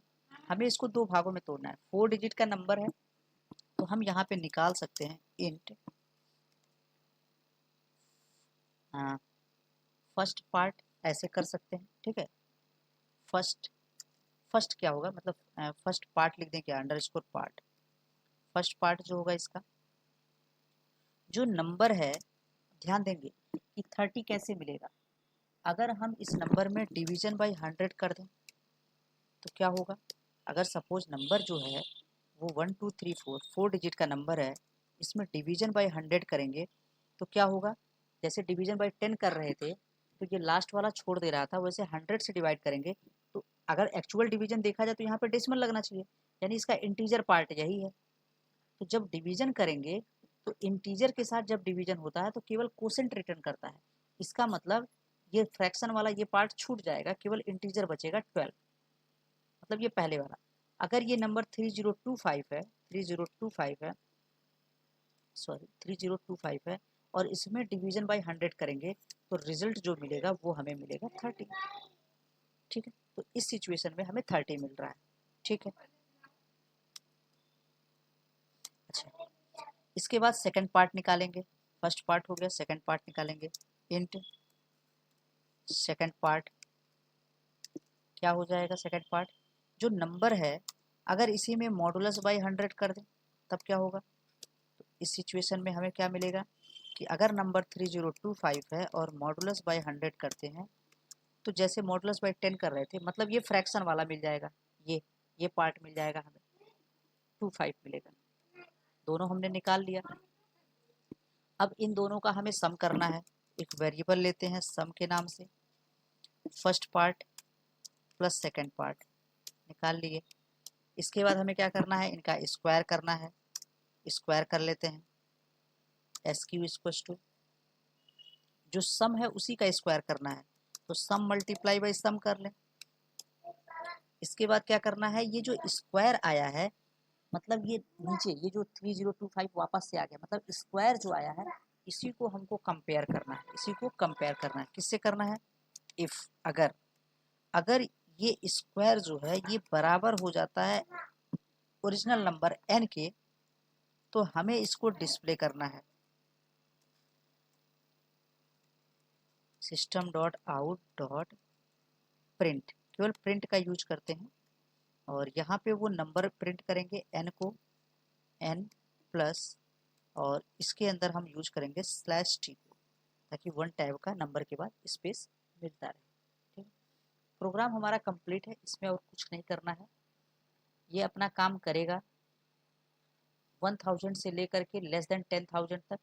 ये सभी नंबर्स 1 बाई 1 करके निकलेंगे, n के पास आते रहेंगे, और इस n में से फर्स्ट पार्ट और सेकंड पार्ट निकलेगा, फिर इन दोनों का सम होगा, उसके बाद इस सम का स्क्वायर होगा, और उसके बाद इस स्क्वायर को ओरिजिनल नंबर n से कंपेयर करेंगे। अगर बराबर होगा इसका मतलब ये n जो है वो टेक नंबर है, और उसको यहाँ पे प्रिंट कर देंगे, अदरवाइज हमें उसको इग्नोर कर देना है, छोड़ देना है।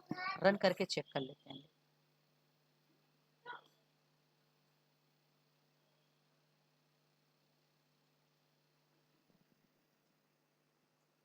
प्रोग्राम्स और लॉजिकल प्रोग्राम।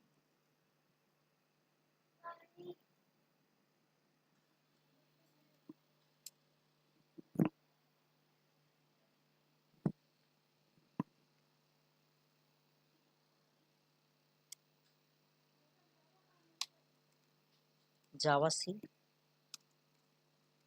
फाइल का name paper underscore 2019 underscore question number 9 dot Java.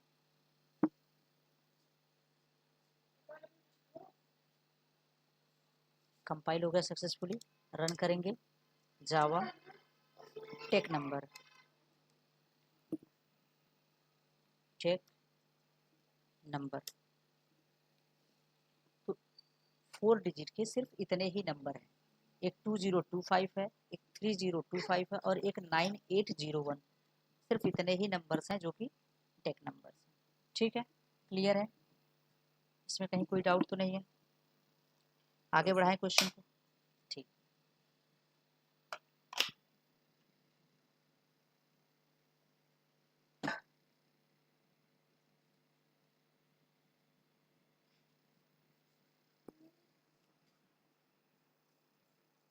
To 2018 पे आते हैं।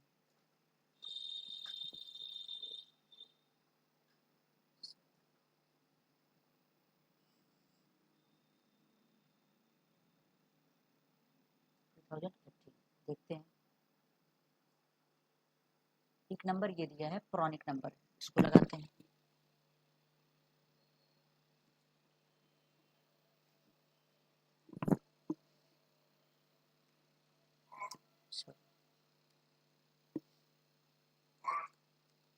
पेपर अंडरस्कोर किस साल का है? 2018 का पेपर है। अंडरस्कोर क्वेश्चन नंबर जो है वो 5 है, क्वेश्चन नंबर 5 डॉट जावा।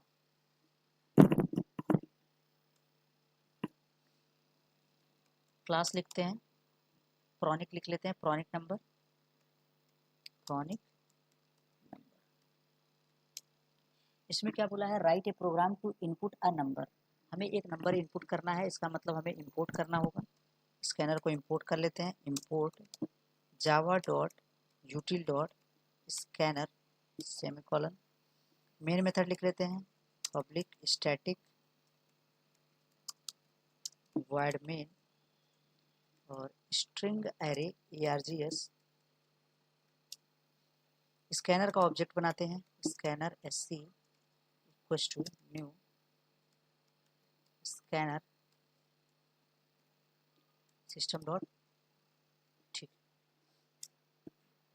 हमें क्या करना है? एक नंबर इनपुट करना है, एक मैसेज दे देते हैं, system dot out dot print inter a number, inter a number. इस नंबर को हम क्या करते हैं? एक वेरिएबल लेते हैं नम के नाम से, और इसके अंदर हम स्टोर कर देते हैं sc डॉट नेक्स्ट इंट। ठीक, क्लियर है? अब क्या करना चाहिए हमें? क्वेश्चन को पढ़ते हैं, क्या होता है प्रॉनिक नंबर। इन्होंने कहा कि write a program to input a number and check and print whether it is a pronic number और नॉट। प्रॉनिक नंबर क्या होता है? Pronic number is the number which is the product of two consecutive integers. जो pronic number होता है वो क्या होता है? किसी भी दो कंसेक्यूटिव नंबर का प्रोडक्ट होता है। जैसे कि 12 जो है एक क्या है? 12 एक प्रॉनिक नंबर है। क्यों? क्योंकि 3 और 4 दोनों कंसेक्यूटिव नंबर्स हैं, और ये 12 जो है उन्हीं दोनों का प्रोडक्ट, उन्हीं दोनों का प्रोडक्ट। ठीक है, अच्छा, अगर एक थोड़ा सा एनालिसिस करें, लिखने के लिए तो अभी हम इस प्रोग्राम को लिखेंगे, छोटा सा एनालिसिस करें। सपोज हमारे पास कोई नंबर है जैसे कि 12 है या 20 है, ठीक है। अगर 12 की ही बात करें, अगर हमारे पास एक नंबर है, इसको n में ले लेते हैं, ठीक है, n इक्वल्स टू 12। हमने क्या किया होगा, क्या प्रोसेस अप्लाई किया होगा, हमने सबसे पहले 1 से स्टार्ट किया होगा। 1 मल्टीप्लाई बाई 2, ये दोनों कंजिक्यूटिव हैं, इनको चेक किया 2 है, और ये जो 2 है ये नॉट इक्वल टू 12, ठीक है। तो हम आगे बढ़े होंगे, एक स्टेप आगे। अब की बार 2 मल्टीप्लाई बाई 3 किए होंगे, 2 मल्टीप्लाई बाई 3 किए होंगे तो 6 आया होगा, और जब चेक किए होंगे ये भी नॉट इक्वल टू 12 आया होगा, ठीक। फिर आगे बढ़े होंगे, 3 मल्टीप्लाई बाई 4 किए होंगे और ये रिजल्ट आया होगा 12, और अब की बार मिला होगा, मतलब अगर ये मल्टीप्लाई करने पे इस तरीके से हमें 12 मिल गया, मतलब वही ओरिजिनल नंबर मिल गया, इसका मतलब ये क्रॉनिक है। तो हमें कितनी बार चेक करना पड़ा है, अगर हम ध्यान से देखें तो एक बार 1 और 2 है, मतलब उसके बाद 2 और 3 है, और एक बार फिर 3 और 4। अगर हम एक लूप चला दें, आई मतलब कोई एक लूप चलाएं जो 1 2 3 4 इस तरीके से नंबर जनरेट करें, तो अगर 12 को चेक करना हो तो एक बार 1, एक बार 2, एक बार 3, लूप केवल 3 बार चलेगा, ठीक। अच्छा, ऐसा ही एनालिसिस जरा 20 के साथ किया जाए। तो ये एनालिसिस जो हम कर रहे हैं इसका पर्पस है कि कितनी बार हमें लूप को चलाना चाहिए, लूप को कितनी बार चलाएं। अब ये तो कंफर्म है कि कुछ भी हो जाए, अगर सपोज ऐसा कोई नंबर है जो किसी दो कंसेक्यूटिव नंबर का प्रोडक्ट नहीं है, तो ऐसे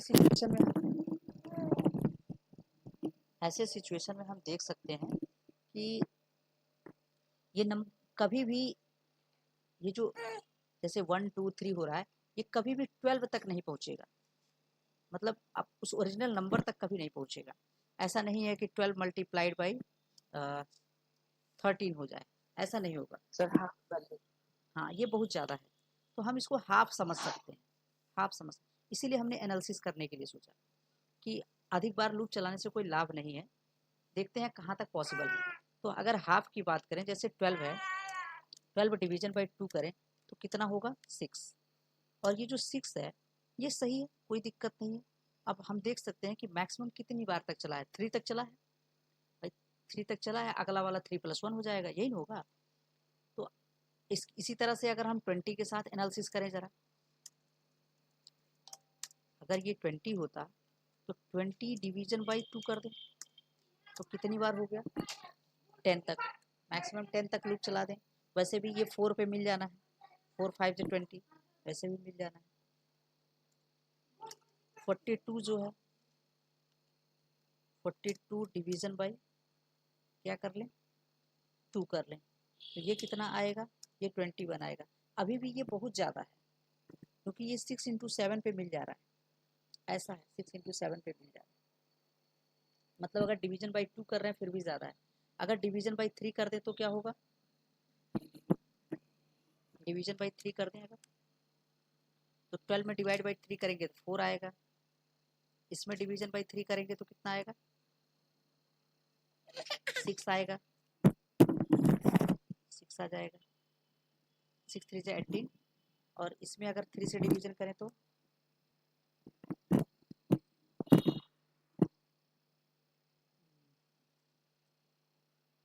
4 तो 6 3 से कट जाएगा, 14 आ रहा है क्या, 14 या 42, सही है 14 आ रहा है। मतलब ये तो और बढ़िया है, 3 से डिवाइड कर लेते हैं,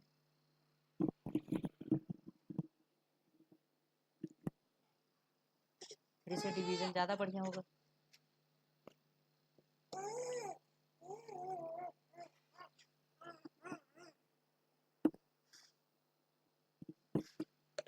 ठीक, देखते हैं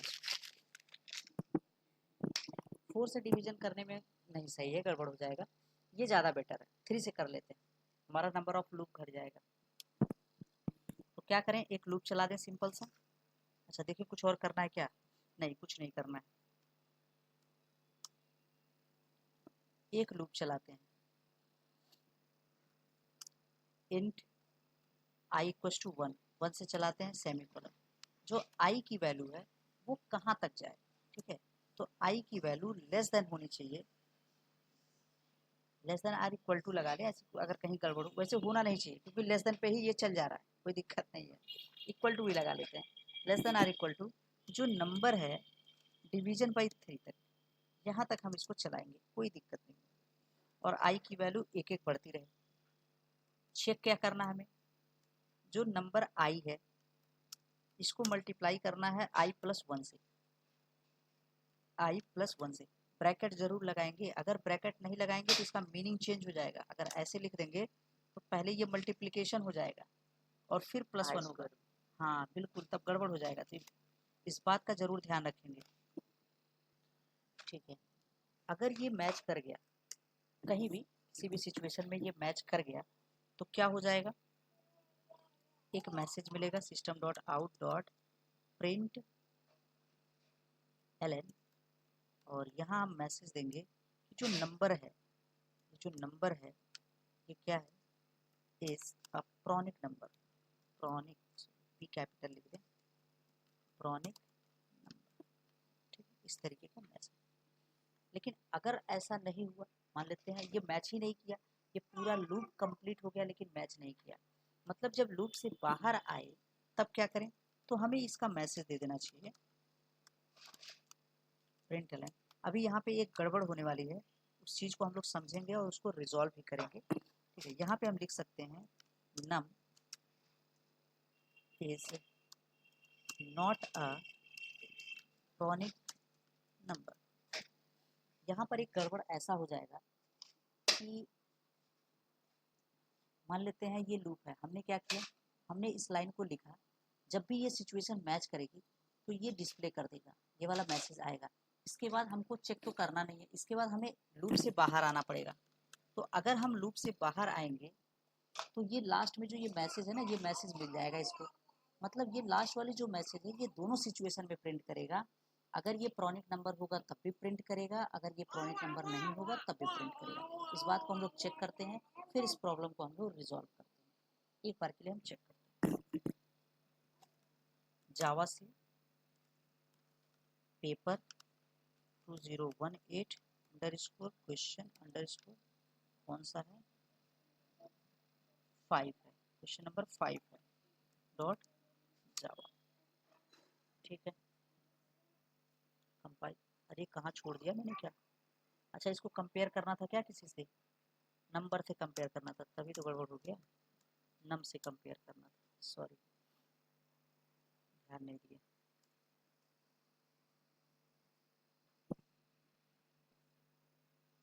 ठीक है, इसको रन करते हैं, जावा प्रॉनिक नंबर, एंटर करते हैं। अगर हमने 12 दिया तो दोनों मैसेज आया, 12 is a pronic number, 12 is not a pronic number, ठीक है। अगर हमने कोई दूसरा नंबर दिया, सपोज हमने 18 दिया, अभी सिर्फ एक मैसेज आया 18 is not a pronic number, ये एक प्रॉब्लम हो गई, ठीक है। इस प्रॉब्लम को हमको रिजॉल्व करना होगा, ठीक है, ये हमने इसलिए दिखाया है क्योंकि ऐसी मिस्टेक हो सकती है। नॉर्मली कोई भी प्रोग्राम लिखते हैं तो क्या करते हैं, जैसे ही मैसेज आया तुरंत ब्रेक लगा दिए, लूप से बाहर चला आए।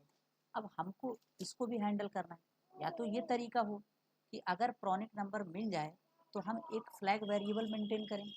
इसको रिजॉल्व करने का तरीका ये है कि हम एक बूलियन टाइप का वेरिएबल ले लें, ठीक है, बूलियन टाइप का वेरिएबल जिसको फ्लैग बोल दें, ठीक है, इंडिकेटर है, फ्लैग का मतलब इंडिकेट करने वाला।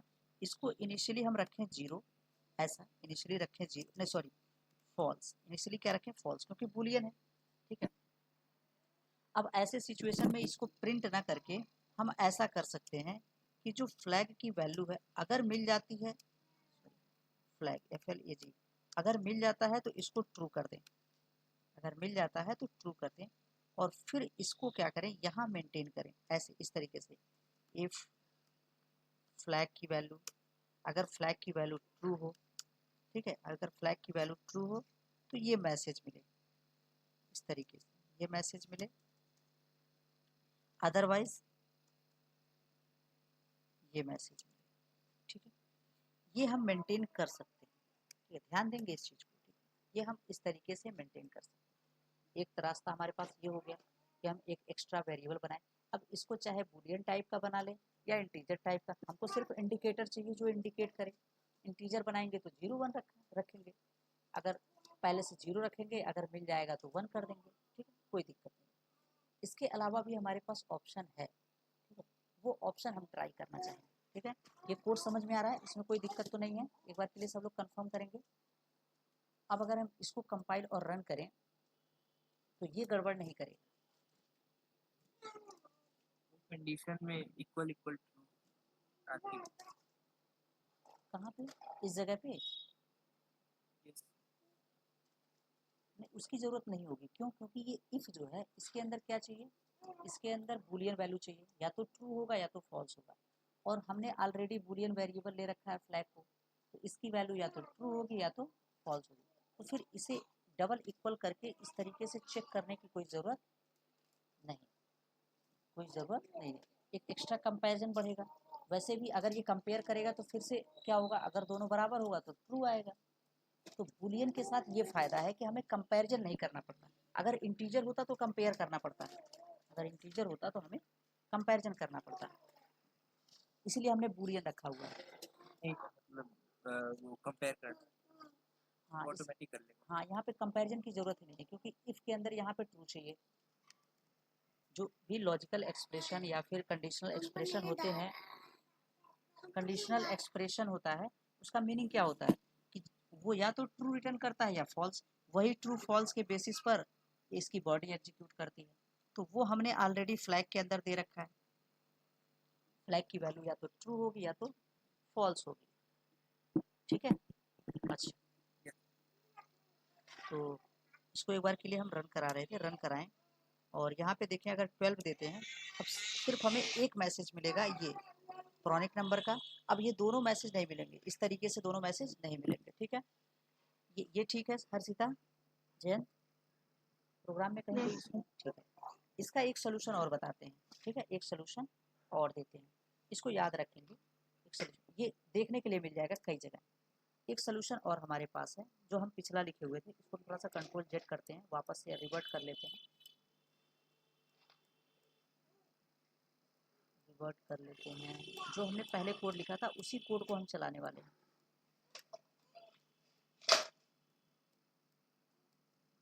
ये रहा, ठीक है। हम यहाँ पर जो ब्रेक लगाए हैं ना, ब्रेक का यूज नहीं करेंगे, हम किसका यूज करेंगे, यहाँ पे रिटर्न का यूज करेंगे। क्या करेंगे? रिटर्न का। इससे कंफ्यूज नहीं होंगे कि हमने पब्लिक स्टैटिक वाइड मेन है, मतलब इस मेन मेथड में वाइड लिखा हुआ है रिटर्न टाइप, तो फिर हम यहाँ पे रिटर्न स्टेटमेंट कैसे लिख सकते हैं, ये हम लिख सकते हैं, ठीक है, ऐसा लिख सकते हैं। वाइड का मतलब होता है कि फंक्शन कोई भी वैल्यू रिटर्न नहीं करती है, तो यहाँ इसका मीनिंग ये है रिटर्न्स रिटर्न नो वैल्यू, मतलब कोई भी वैल्यू रिटर्न नहीं कर रही है। वाइड का मतलब ये होता है। लेकिन हम रिटर्न कीवर्ड का काम क्या होता है, जंप स्टेटमेंट है, वो क्या करता है, कंट्रोल को लूप से बाहर, सॉरी कंट्रोल को मेथड से बाहर लाता है, ठीक है। तो अब में क्या होगा कि जैसे ही हमें पता चलेगा कि ये नंबर क्रॉनिक नंबर है, तुरंत हमारा यहीं से कंट्रोल क्या होगा, इस मेन मेथड से बाहर चला जाएगा, मतलब इसको एग्जीक्यूट करने के चांस ही नहीं है। बात हमारी समझ में आई कि ये जो स्टेटमेंट है लाइन नंबर 13, ये एग्जीक्यूट करेगा ही नहीं,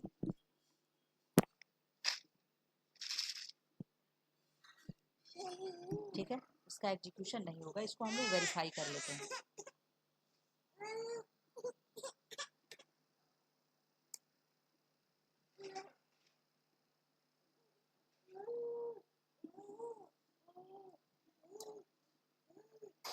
अभी हम 12 के लिए चेक करें, तो 12 इज अ प्रॉनिक नंबर। क्यों? क्योंकि जैसे ही हमें पता चला कि ये प्रॉनिक नंबर है, ये रिटर्न ने क्या किया, यहीं से कंट्रोल को वापस भेज दिया, मतलब इसके आगे के स्टेटमेंट अब एग्जीक्यूट नहीं करेंगे, मतलब ये वाला एग्जीक्यूट नहीं होगा, ठीक है। इससे पहले वाला जो है वो बुक में मिल जाएगा, लेकिन ये वाला जो है वो बुक में नहीं मिल पाएगा, इस वजह से हमने इसको बता दिया।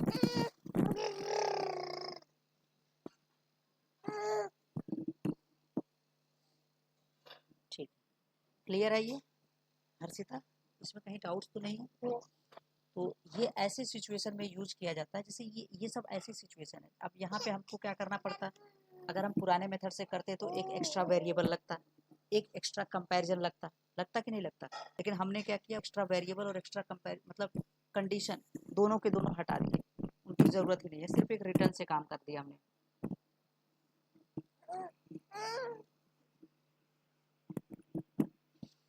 अगला क्वेश्चन सॉल्व करें।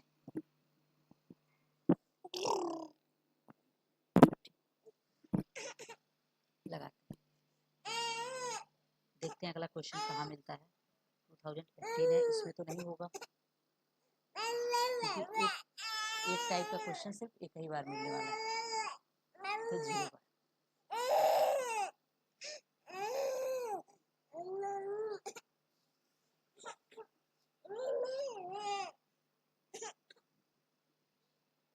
टू 2017 का पेपर।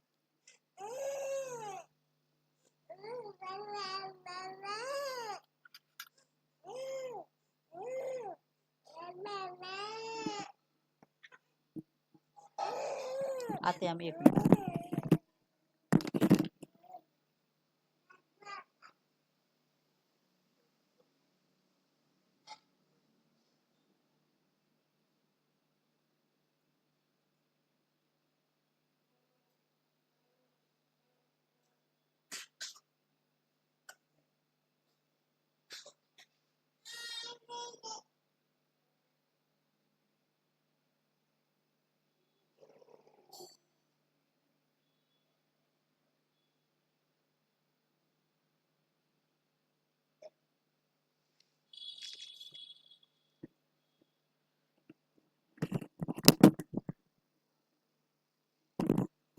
देखते हैं सब में है क्या ऐसा क्वेश्चन।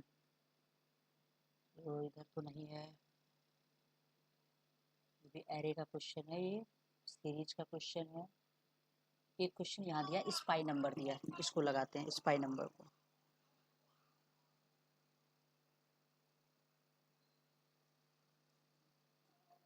और ये सब ऐसे क्वेश्चन है जो अगर इंटर तक पढ़ेंगे तो वहाँ भी पीछा नहीं छोड़ेगा, क्योंकि उसमें भी आता है, ये सब चीज़ें पूछ ली जाती है। पेपर, हाँ भाई।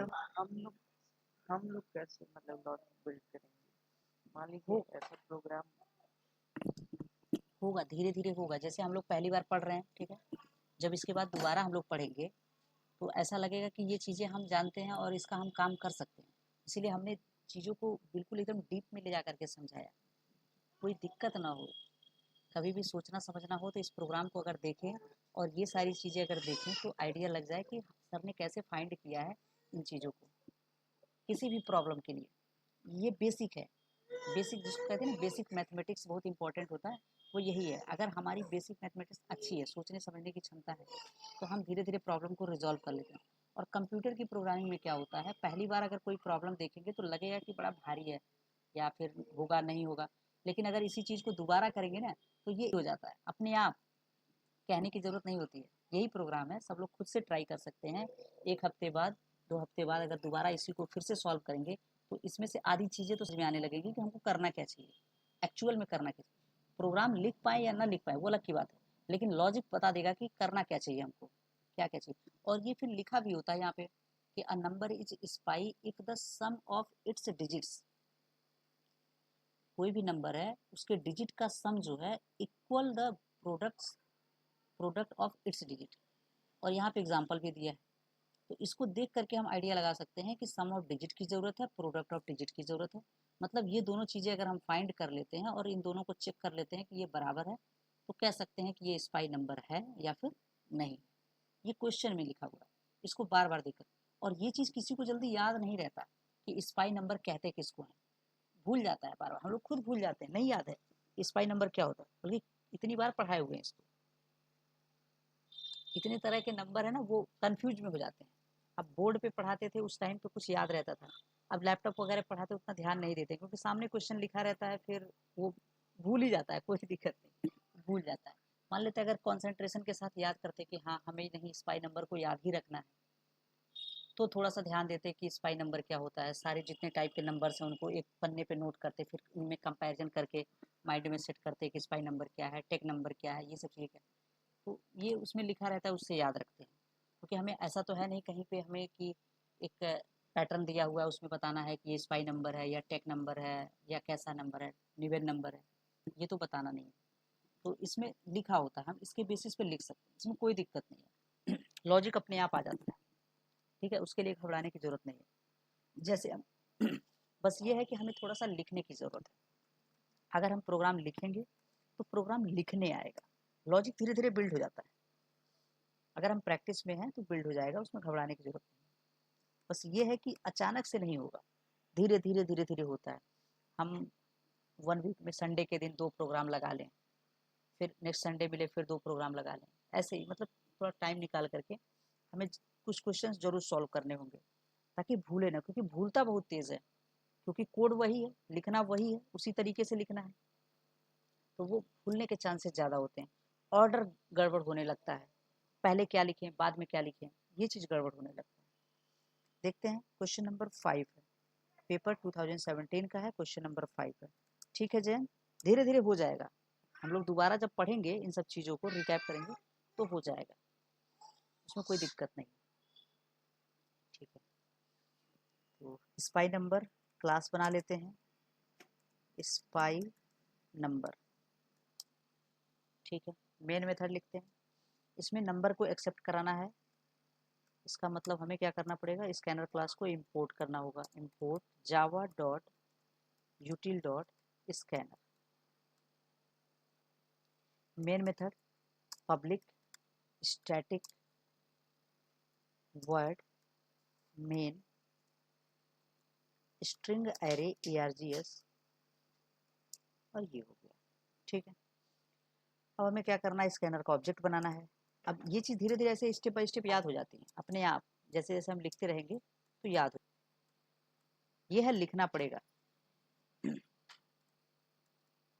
आउट डॉट प्रिंटलन, नहीं ज़्यादा, सॉरी, सिस्टम डॉट इन, नहीं ज़्यादा प्रोग्राम लिखते हैं, 1 प्रोग्राम 2 प्रोग्राम एटलीस्ट हमको वीक में लिखना चाहिए, जिससे क्या हो कि कोड भूले ना।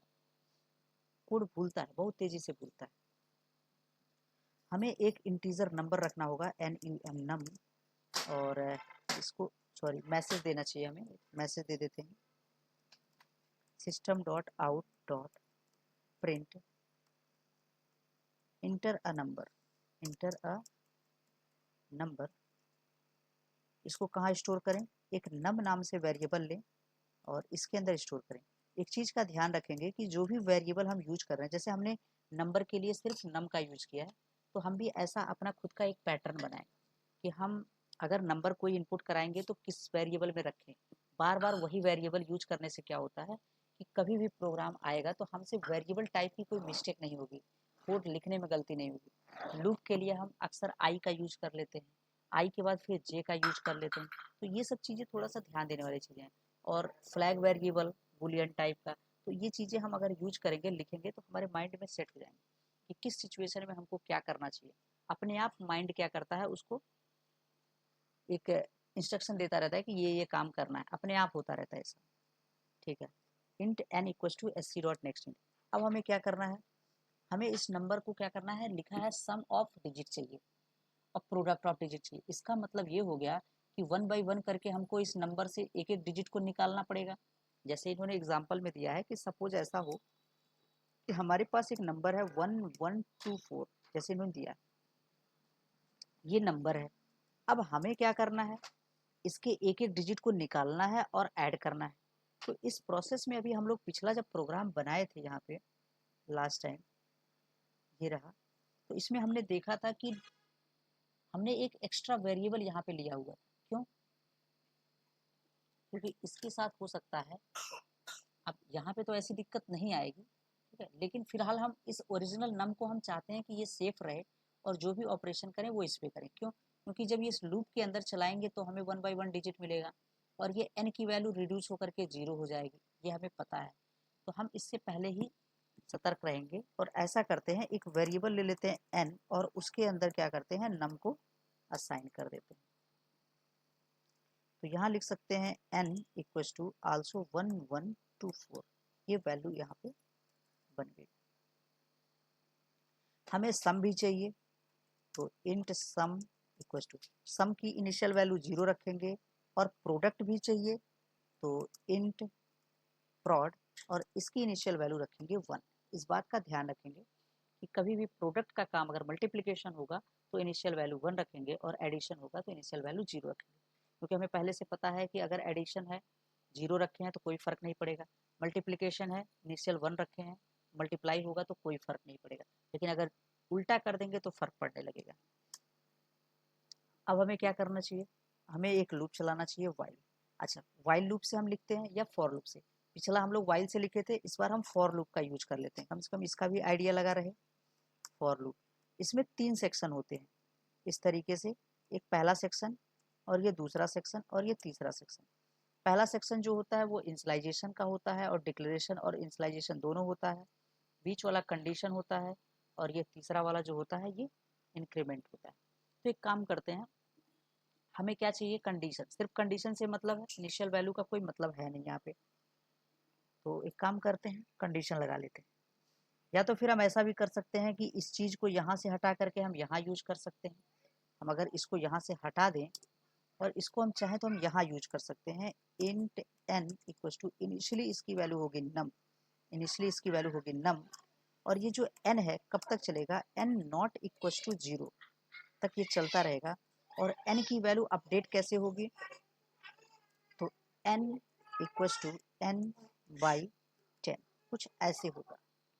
ठीक है, हमने कोड लिखा, बिल्कुल वैसा ही कोड है जैसा कि हमने यहाँ लिखा हुआ था।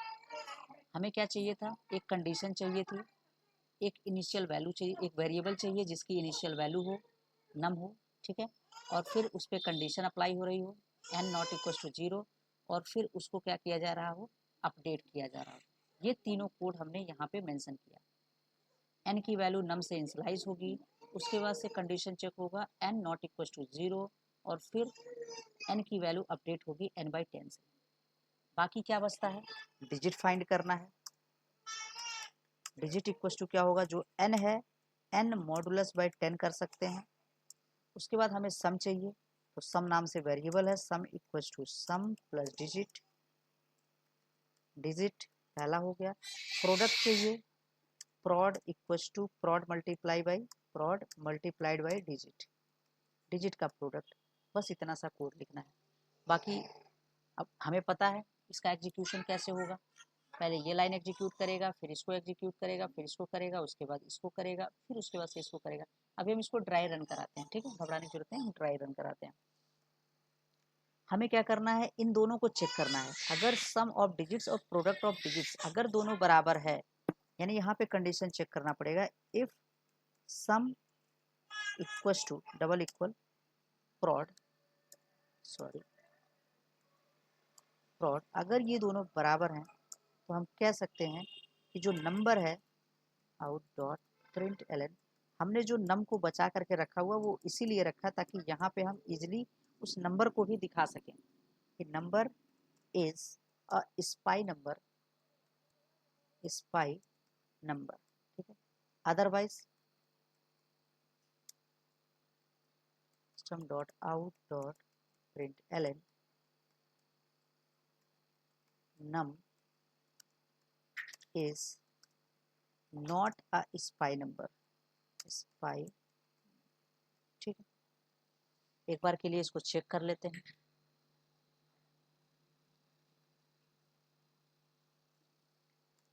जावा C paper underscore 2017 underscore Q underscore 5 dot Java enter करेंगे। Java spy number, spy number है 1124, एंटर किए। 1124 इज अ स्पाई नंबर। दोबारा रन करें, कोई भी रैंडम नंबर दे दें, is not a spy number, इसका मतलब ये प्रोग्राम हमारा प्रॉपर वर्क कर रहा है, इसमें कोई दिक्कत नहीं, ठीक है। इसको हम ड्राई रन करके समझते हैं, समझ लिया जाए ड्राई रन करके। अगर कहीं कंफ्यूजन हो, एक बार के लिए फॉर लूप को भी हम एग्जीक्यूट कर लेते हैं, ठीक है, देखते हैं। तो सबसे पहले क्या होगा, हमारा प्रोग्राम जब रन करेगा तो स्कैनर का ऑब्जेक्ट बनेगा और उसका रेफरेंस इस एससी के अंदर स्टोर हो जाएगा। ठीक है। उसके बाद ये मैसेज आएगा इंटर अ नंबर, फिर यहाँ पे क्या होगा, नम की वैल्यू 1124 हमने एंटर किया। इसके बाद आगे की लाइन, इसको थोड़ा सा आगे शिफ्ट कर लें, यहाँ पे कर लें, ये ज़्यादा बेटर है। इसके बाद क्या हो जाएगा, सम की जो वैल्यू होगी, सम की इनिशियल वैल्यू होगी 0 और प्रॉड की इनिशियल वैल्यू होगी 1। इसको हम कमेंट कर लेते हैं। इस लाइन पर आएंगे, क्या होगा, एक नया वेरिएबल बनेगा n, और n की जो वैल्यू होगी वो नम की वैल्यू ही होगी, मतलब 1124 हो जाएगा। इसके बाद क्या लिखा है, condition n not equal to 0, और इसके बाद n equal to n by 10, कुछ ऐसा कोड लिखा हुआ है। तो ये चेक होगा, यहाँ पे n की जो वैल्यू है 1124 आएगा। 1124 इज नॉट इक्वल टू 0, 0 के बराबर नहीं है, इसका मतलब ये कंडीशन ट्रू हो गया। ये कंडीशन जो है यहाँ पे ट्रू हो गया, और ट्रू हो गया तो इसकी बॉडी एग्जीक्यूट होगी। यहाँ क्या आएगा, डिजिट इक्वल टू n की वैल्यू जो है कितना है, 1124 मॉडुलस बाय 10। इसका मतलब क्या मिलेगा, हमें लास्ट डिजिट मिलेगा, तो लास्ट डिजिट क्या होगा हमारा, 4 होगा। आगे बढ़ेंगे, हमें सम करना है। किसी का कुछ मिस हो गया क्या, sum equal to sum plus digit, तो सम जो है, सम की इनिशियल वैल्यू है 0 होगा, और डिजिट जो है अभी अभी कैलकुलेट हुआ है 4, 0 + 4 सम की वैल्यू हो जाएगी 4, तो ये जो सम की वैल्यू है ये 4 अपडेट हो जाएगी। इसके बाद क्या होगा, अगला line, prod equal to prod multiply by digit. Prod की जो इनिशियल वैल्यू है वो है 1, और डिजिट जो है 4 है। 1 × 4 कितना हो जाएगा, 4 हो जाएगा। प्रॉड की वैल्यू 4 हो गई, तो यहाँ प्रॉड की वैल्यू 4 से अपडेट हो जाएगी। अब क्या होगा, इसके बाद कोई स्टेटमेंट है नहीं, तो कंट्रोल कहाँ चला जाएगा, इस लाइन पर, यहाँ पर। ये अपडेशन का जगह है, मतलब अगर सभी लाइन इस लूप के एग्जीक्यूट हो जाते हैं, सारे स्टेटमेंट, तो ये अपडेशन का कोड एग्जीक्यूट करता है। अब जब ये एग्जीक्यूट करेगा तो यहाँ पे n की वैल्यू क्या हो जाएगी, 1124 है, इसमें डिवीजन बाय 10 करेंगे, तो जैसे ही डिवीजन बाय 10 करेंगे तो ये वैल्यू कितनी हो जाएगी, 112 हो जाएगी, मतलब ये चेंज हो गई। अब कंट्रोल कहाँ जाएगा, इसके बाद कंट्रोल सीधा कंडीशन पे जाता है, ठीक है। यहाँ पे नहीं है, क्यों, क्योंकि ये वो सेक्शन है जहाँ पे सिर्फ एक बार आता है कंट्रोल, सिर्फ पहली बार आता है जब इनिशियल होता है, मतलब स्टार्टिंग में आता है, उसके बाद यहाँ नहीं पहुँचेगा। अब यहाँ पे कंडीशन होगी 112 not equal to 0, condition true है। आगे बढ़ेंगे, डिजिट कैलकुलेट करना है, तो मॉडुलस बाय 10 करेंगे तो कितना होगा, यहाँ पे डिजिट में 2 आएगा। सम की वैल्यू 4 है, इसमें डिजिट 2 प्लस करेंगे तो 4 + 2 6 हो जाएगा, 6 होगा, तो ये अपडेट हो गया। अच्छा, ये क्या हो जाएगा, 4 से बदल करके 6 हो जाएगा। यहाँ आएंगे, प्रॉड मल्टीप्लाइड बाई डिजिट 2 है, तो 4 × 2 कितना हो जाएगा, 8 हो जाएगा। प्रॉड की वैल्यू चेंज होकर के 8 हो गया। इसके बाद कंट्रोल वापस से फिर यहीं आएगा, अपडेशन पर, n equal to n division by 10। इसमें जब 10 से डिवीजन करेंगे तो कितना आएगा, 2 हट जाएगा, 11 बचेगा, n की वैल्यू 11 हो गई। फिर कंडीशन पे आएगा, 11 not equal to 0, condition true है। बॉडी में आएगा, डिजिट कैलकुलेट करना है, 11 मॉडुलस बाई 10, 1 मिलेगा। यहाँ आएंगे, सम की वैल्यू है 6, और इसमें डिजिट प्लस करेंगे तो 6 + 1 हो जाएगा 7 हो जाएगा। आगे बढ़ेंगे, प्रोडक्ट की वैल्यू है 8, और मल्टीप्लाई बाय डिजिट की वैल्यू है 1, तो 8 × 1 कितना हो जाएगा, 1, तो सम की वैल्यू जो है वो बढ़ करके हो जाएगी 7, और सम की वैल्यू 7। अच्छा, यहाँ पे 8 नहीं लिखे क्या, सॉरी 8, ठीक है, और प्रॉड की वैल्यू तो 8 ही रहेगी। फिर कंट्रोल आगे बढ़ेगा, 11 डिवीजन बाई 10 करेंगे, तो अब की बार कितना मिलेगा, 1 मिल जाएगा। आएगा कंट्रोल कहाँ, कंडीशन पर, 1 not equal to 0, 1 modulus by 10 करेंगे तो रिमाइंडर इसका 1 बचेगा। फिर आगे बढ़ेंगे, सम प्लस डिजिट, डिजिट की वैल्यू 1 है, 7 + 1 8 हो जाएगा। यहाँ आएंगे 8 मल्टीप्लाइड बाई 1, 8 × 1 8 हो जाएगा। ठीक है, तो ये दोनों की वैल्यू फिर से अपडेट हो गई, सम की वैल्यू 8 हो गई और प्रॉड की वैल्यू 8 थी, फिर से अपडेट हो गई। इसके बाद क्या हुआ, कंट्रोल यहाँ पहुँचा, डिवीजन बाई 10 करेंगे, तो ऐसे सिचुएशन में इसकी वैल्यू कितनी होगी, 0। 1 में 10 से डिवाइड करेंगे तो 0 आएगा। n की वैल्यू 0 हो गई, वो n की वैल्यू यहाँ यूज होगी 0, 0 नॉट इक्वल टू 0। अब की बार कंडीशन हमारा फॉल्स हो गया। अगर कंडीशन फॉल्स हो गया, कंट्रोल लूप से बाहर आएगा, यहाँ सम की वैल्यू चेक करेगा, सम की वैल्यू कितनी है, तो सम की वैल्यू जो है वो है 8, सम की वैल्यू है 8, 8 इक्वल टू प्रॉड की वैल्यू भी 8 है, दोनों बराबर हैं, ट्रू हो गया। अगर ट्रू हो जाएगा तो ये लाइन एग्जीक्यूट करेगा, इस लाइन को एग्जीक्यूट, ठीक है, और मिलेगा हमें कि ये जो नम जो है 1124 ये क्या है, एक pronic number, sorry spy number. Clear है, इसमें कहीं कोई दिक्कत तो नहीं आने वाली है? नो हर्षिता समझ में आ रहा है, कहीं कोई दिक्कत तो नहीं है? हमने दोनों तरीके से लगा दिया, वाइल लूप से भी लगा दिया और हमने इससे भी लगा दिया। जरूरत पड़ेगा तो हम इसको डू वाइल से भी लगाएंगे। एक क्वेश्चन पढ़ा होगा सबने कि वाइल लूप को हम फॉर लूप में कन्वर्ट कर सकते हैं, फॉर लूप को डू लूप में कन्वर्ट कर सकते हैं, मतलब आपस में इंटर कन्वर्जन हो सकता है। तो ये जब हम लोग लूप पढ़ेंगे तो 2 नंबर के क्वेश्चन पढ़ेंगे तो वहाँ पे हम लोग ये सब चीज़ें पढ़ लेंगे। ठीक है, 2 नंबर के क्वेश्चन भी हमें पढ़ने हैं, 1 नंबर 2 नंबर वाले। ठीक है, नेक्स्ट टाइम मिलते हैं हम लोग तो फिर मेथड ओवरलोडिंग का या फिर सीरीज का क्वेश्चन लगाते हैं। सीरीज के क्वेश्चन भी अच्छे हैं, ये सब लूप से रिलेटेड क्वेश्चन हैं। अगर हम ये सब क्वेश्चंस पढ़ लेंगे तो फिर इसके बाद जब हम स्ट्रिंग हैंडलिंग पढ़ेंगे तो हमें आसान लगेगा कुछ, क्योंकि वहाँ पे लूप की ज़रूरत होती है, थोड़ा सा मैनेज करने की ज़रूरत पड़ती है, क्योंकि कुछ ऐसे क्वेश्चंस हैं जिनको सोचना पड़ेगा। ये सब क्वेश्चंस है ना, ये कैरेक्टर वगैरह वाले, नंबर ऑफ प्रेजेंट कितने हैं, ये हो गया। इसके अलावा भी हैं क्वेश्चंस जिन्हें सोचना पड़ेगा कि क्या करें, तो वो थोड़ा सा लॉजिकली स्ट्रांग बनने के लिए हमें लॉजिकल प्रोग्रामिंग करनी पड़ेगी। कर लेंगे, कोई दिक्कत नहीं। ठीक है, नेक्स्ट वीक हम लोग कुछ क्वेश्चंस और भी सॉल्व करेंगे, इसी टाइप के क्वेश्चन करेंगे, और अगर समय मिलेगा तो हम लोग सीरीज वगैरह के भी क्वेश्चन करेंगे, ताकि हम लोग उसमें भी थोड़ा सा मैच्योर हो जाए।